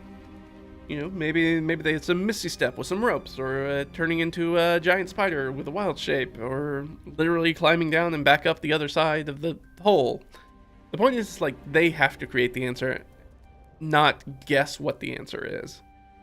Not that there is an answer and they have to find that answer. It's that they have to create some sort of way to bypass this obstacle. For me, it's the same reason why a trapped room that's slowly fills with water is a more fulfilling encounter than a hidden pit trap with spikes. That first one, that room with the water, that requires action. There's something you have to do to get it. There is danger and tension and all that stuff that we want in our game. And the second is just something that happens to you. You either notice the trap, or you don't notice the trap. And if you don't notice the trap, it generally deals damage to you. That's how 5e24 traps generally go. The thing is that the traps, the way they're designed, like I said with like riddles, is that they don't do what they're supposed to do. they're nuisances. They're not interesting to interact with. They essentially don't do enough damage to kill anybody, which makes sense because falling into a spike trap and then just dying randomly because you missed a perception roll or whatever is not the super fun way to play the game, and it's certainly not a fun way to die in the game. You're like, oh yeah, I fell in a pit trap and it did 10d10 damage to me, and it just straight up killed me because I'm a level 3 character or something like that. It just permadeathed me. That's just anticlimactic, right? It's not fun. So what you see is that most of those kind of traps, they just deal chip damage. They actually don't ever put you, even though the trap as the fantasy of the trap, the narrative fiction of the trap, is that it's designed to kill you. Something like, again, those poison spike pit trap. That's clearly supposed to kill people. The thing is that we won't ever put enough damage on that trap for it to actually, perchance, kill somebody. Because dying to a pit trap is not fun. Especially in 5e24 when it takes so long to make a character, and again, there's all this monkey on your back as a dungeon master that's like you have to create a great story. Whereas the old school like OSR kind of stuff is be like you can make a PC in like 5 minutes. So like having one that dies, dying happens very frequently in those games. And you're like, yeah, I fell in the pit and died, and I guess I'll take over one of the hirelings for now, and whenever we go back to town I'll roll up a new character, or you roll up a new character and then dungeon master's like, oh, you find this guy tied up in the dungeon, here's your new party member. And it's a different style of play. Like we talked about earlier, is that OSR is very much a game first, and the narrative piece is the story is very backseat to that. Whereas 5e24 very story forward, and the gameplay is just kind of the back seat of that. So you want to. That's why I'm like, it's a lot more pleasant of an encounter, much more engaging and fun encounter when you say we have the room that's filling up with water, and let's say the PC is going to drown in a few rounds because they're trying to strip off their heavy armor as fast as they can because they're underwater, and everybody else is trying to lift this super heavy person up through the the hole in the ceiling that they've all scrambled out of. And everybody feels like they have agency, they know what they're trying to do, they're trying to stop this thing, everybody's doing something in it. You notice in this example that the trap doesn't even deal hit point damage, that you just drown. That's the effect, is that you will drown. So anything that doesn't focus on just a simple trap that just does, a nuisance amount of hit point damage, instead focusing on something that either is a lethal trap and also needs to give you the ability to have agency even when the trap goes off, that there's a chance that you're not going to die. It's not a save or die situation, essentially. Or even a save or suck situation. It's like, oh, if you don't save, then it becomes a thing. Then it becomes an encounter, basically. If everybody saves on it, then you're fine. Then nothing happens. You basically sidestep that encounter. And that's okay. That's okay. I think as a dungeon master to have encounters that get sidestepped. Like, that's kind of the point of traps, is that, oh, they found the trap and they went around it. Perfect. Like I said, I don't know how many times that players have found traps, gone around them, and then walked back into the traps later in the dungeon, forgetting that they were there. It happens a lot, surprisingly, if they're not mapping. So I think it's also a great way to... Tricks are also a very OSR kind of thing. They want to introduce more of in the game. They're kind of like those low-level nuisance traps that I said we want to avoid, but they generally do something that's not hit point damage. They might give your player character exhaustion, or the blinded condition for 1d4 hours. And unless they have like a lesser restoration or something like that that will cure them of that. And might blink out their torches, or sap their hit dice, or take their spell slots away. Take a spell slot away or something like that. Not going to take all their spell slots away. Take like a spell slot away. They're just these nasty little ways to injure the PCs in a way that's not their hit points. One of the classic ones, of course, is OSR has a real hard-on for pools of water. And pools of water can be great. It can also be bad. Sometimes you drink them and they restore hit points or give you hit dice. Sometimes, in some instances, they'll give you a level. Other instances, they're poison or acid or, changes your gender or does all sorts of weird stuff. Turns you into an animal, like a polymorph spell. All sorts of things. And then once you have things like those tricks in there, especially with something, like I said, like a pool of water, once the players realize what the pool of water is, they can then manipulate that as a resource. Let's say that let's go with the polymorph one. So it does essentially the polymorph spell. So if they're smart and they're like, oh, we realize it's the polymorph spell, and it turns you into a squirrel or something like that. Like, all right, we got our person back. Then we de-squirreled them, so now they're back to being a PC. But we're gonna take one of our water skins. We're gonna fill it up with this water, and we're gonna use that as a resource later. So maybe we can trick somebody into drinking from it, and we can turn them, a big bad guy, into a squirrel. And you're like, well, that's not fun if they turn my BBEG into a squirrel. And it's like, no, that's super fun. Because what's the BBEG gonna do as a squirrel? Immediately run away from them. And now they have to chase a squirrel through the dungeon. And that's fun. And then they'll hit that trap that, they forgot about earlier that they didn't set off.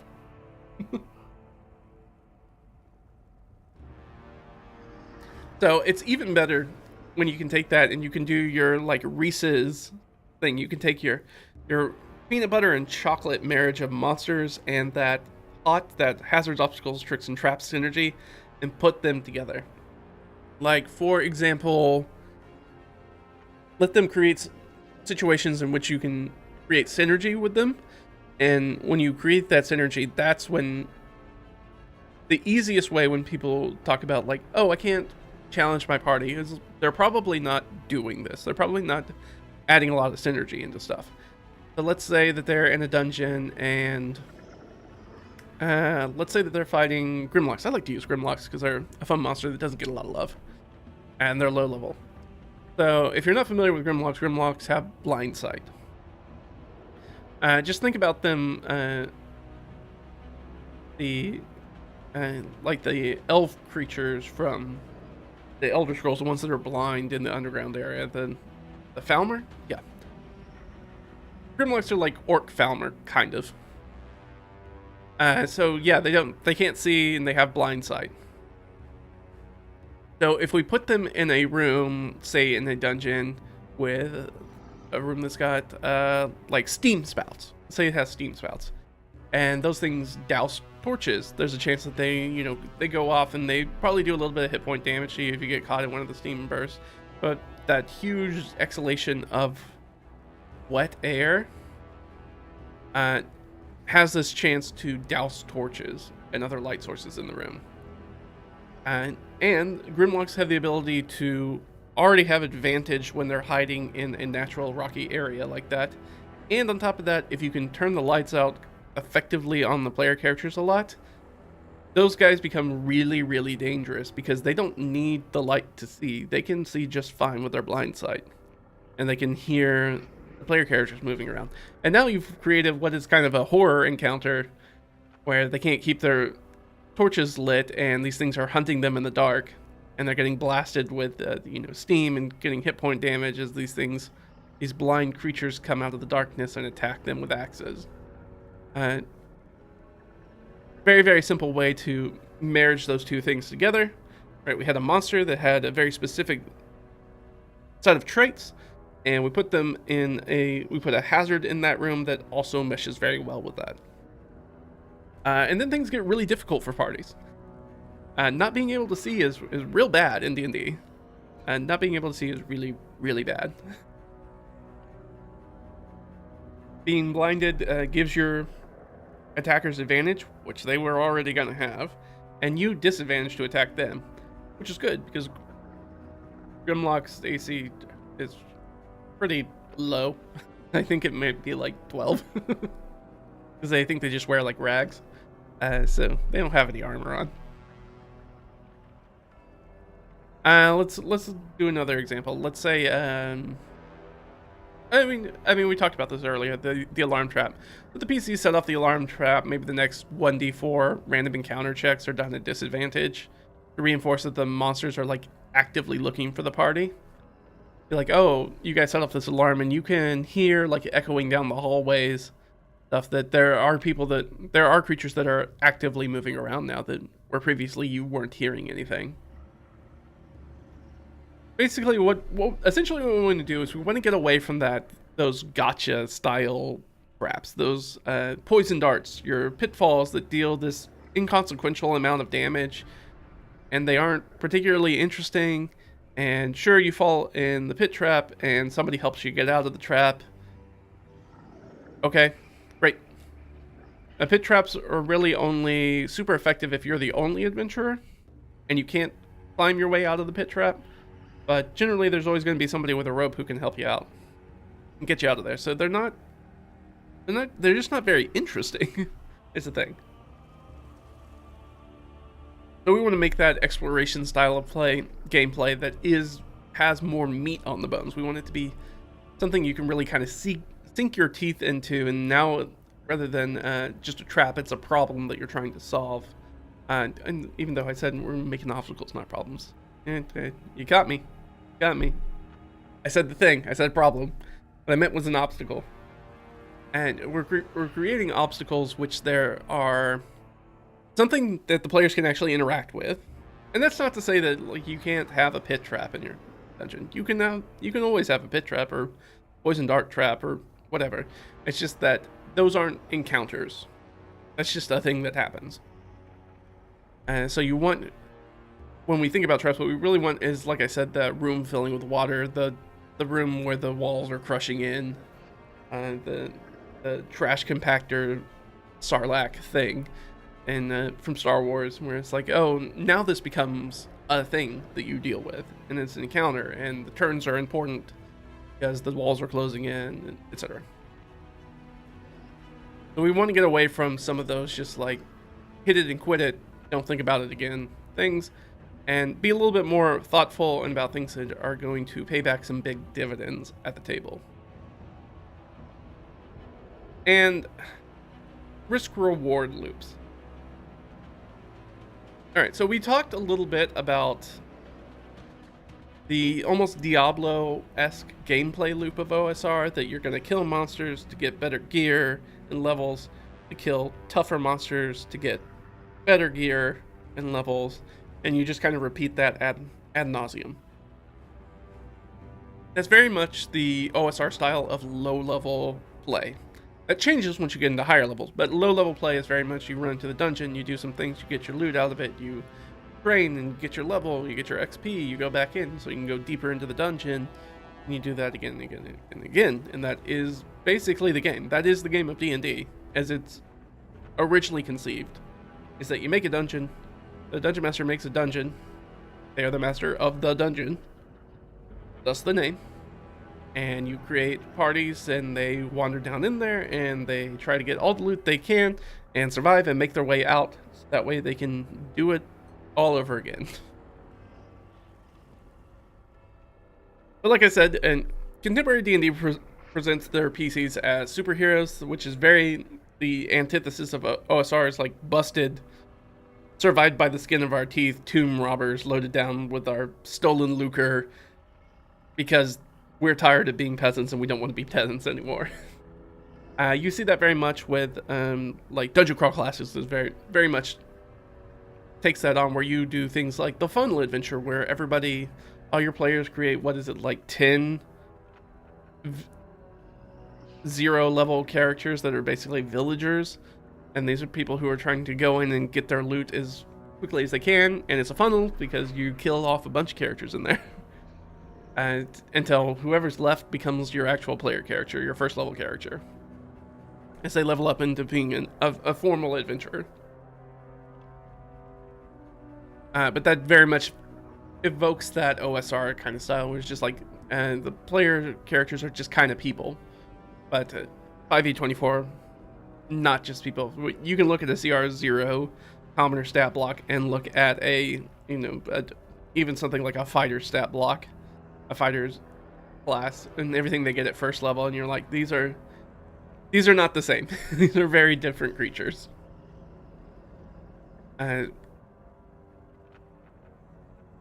So the problem is that 5e in 2024 D&D, contemporary D&D, does that, right, where you have these superhero style player characters, but then still tries to adhere to that Diablo-esque gameplay loop. That, oh, you will slay more monsters, and that gives you more levels and loot, so that way you can slay more monsters and tougher monsters. The kind of issue is that the big multi-level dungeons aren't a thing in contemporary D&D. I mean, hell, dungeons are barely a thing in 5e 2024, which has been kind of the talk recently, and being like, we're not sure that Wizards maybe knows how to design a lot of adventures, and for sure dungeon adventures. With this sort of current emphasis on D&D, where we brand it as collaborative storytelling, and that's why a lot of people don't do dungeons, because dungeons don't have a robust plot most of the time. Instead of, as D&D was originally created, as a game. So it is a game that stories happen in, rather than being a collaborative storytelling vehicle that has some gameplay. It's almost where I think the description should actually more accurately be gamified role-playing over what it's actually supposed to be, which is a role-playing game. So it's still a game, role-playing's the type of game it is. Whereas instead, more now, it's like role-playing is the thing, and there are some game elements we've tacked on there. To some dice rolls to keep things fresh and different. And so I think dungeon delving is the biggest barrier to that OSR style play. And I don't really have a solid answer for it on how to deal with that. The only slapdash resolution I've found thus far is to mix dungeons into other types of adventures, to like mix up the style of adventures I do. And to really focus on dungeons being a part of that story and a part of the overall like world lore. With every dungeon that's plumbed, that they provide context, or they give some new information to the players, or they are the barrier to uncovering the MacGuffin person, piece of information, or objects. One of those things is kind of locked within the dungeon, and you have to get it, and that's kind of the crux of unraveling the mystery of whatever the larger plot thread that's going on. Like, we have to go into the dungeon. The dungeon is the thing that's in our way, not necessarily the thing that we want to do. But that's kind of the rub, is that as soon as we, you, me, players of Dungeons and Dragons, become more attentive to the story of the game rather than the playing of the game, that risk-reward kind of loop drops off. I think, like most DMs, I don't use XP leveling, which means that dungeon delving isn't a one-for-one progression in power. Like it was originally intended, whereas the gold is the XP, you get the gold by going down in the dungeon and taking it from monsters. And also what came very much in that fictional tradition of things like The Hobbit, where you have Bilbo who goes in and they want the gold, and Bilbo is not gonna try to fight Smaug, right? He goes in there, he's tricky, he talks with him, he tries to steal stuff from him. He doesn't pull out his sword and, try to stick it in Smaug's eye, because they're like, well, that would be stupid. That's a giant fuck-off dragon. What are you gonna do with that? Like, the thing's gonna kill you, obviously. You're not supposed to fight that thing. And for me, since with 5e24, we have this contemporary D&D focus on story. First and foremost, gameplay kind of the backseat, like we talked about. So the story is the power for me. So leveling is the mechanical reward for bookending an adventure. Like bringing an adventure to its conclusion. This plot thread is done. Both we get the narrative payoff for that, as well as a mechanical payoff, which is like, hey, now you get to level up. And I find that it fits player expectations better, though it does mean in my campaigns that power growth is much slower than 5e's expected you get a level every 2 to 3 sessions. And I thought about that, and I was sitting there and I was thinking about it. It's like that is kind of the core conceit, that the advice is that as far as the pace of leveling up is supposed to be every 2 to 3 sessions. And then I would think on that, and I would be like, that does mean that you should be able to complete like a level 1 to 20 campaign in a year of weekly games. And I think for myself and anybody else who's played in an ongoing D&D game for any amount of time, be like, that is an insane pace of progression. Like, it truly is insane. If you're leveling up every other session, almost. Like, that's a lot. That's a lot. Like, I look at one of those big WotC or even Paizo's, like, Pathfinder and big book adventures. And I'm like, man, really? I'm really supposed to be able to, like, knock this out in less than a year? That seems unlikely. I'll put it that way. It seems unlikely. But beyond that, I think that there's more to D&D. In contemporary D&D and as far as OSR, that old school style, than just the dungeon. So when I think about it, so we're talking about dungeons, but dungeons isn't all the game. Even in OSR, it's not all the game. And the easiest way to do is refer to that is to look at like BX or BECME. Look at those rule sets. That's a basic expert, and BECME is the basic expert champions, masters, immortals. Similar, not quite the same. Pretty much the same. Is that BX is just the first 2 parts of that. So B, that's the basic part. That's basic D&D. Is levels 1 through 3. And it focuses entirely on creating characters and going through dungeons. That's it. But that's only 3 of, in BECME, up to 36 levels. In BX, up to 14 levels. So 3 of your 14 levels are supposed to be spent doing dungeon stuff. Or primarily focused on doing dungeon delving. But in the expert rules, levels 4 through 14 are wilderness exploration, strongholds, things like that, taking you out of the dungeon.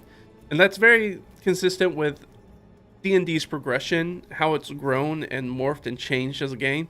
In the beginning, it was like, it's just the dungeon. And then you have to go get that Avalon Hill game if you want to do something that's like finding the dungeon, essentially. So you've got to get there to find the dungeon, get into the dungeon, do the dungeon delving, and then you play the game again to get back to town. And that's when you start to see things like Castle Blackmore. Right? The dungeon's under the castle. You don't have to go. Everybody knows where the dungeon is. It is the Yawning Portal. I'm pointing back there because the book's back there. The Yawning Portal book, where if you go through the Yawning Portal, right inside under the city is a massive 1 to 20. That's the Mad Mage's dungeon. The massive mega dungeon. It's just right underneath the city, so you don't have to do any of that wilderness exploration. You see that a lot, especially in those earlier style games where it's like, people either didn't want to do the exploration aspect because that generally doesn't get you levels, right? And it didn't get you gold, so why would you want to play that part of the game? It doesn't allow you to be successful in the game. That was back before, again, when we have gameplay is in the front, story stuff is in the back scene.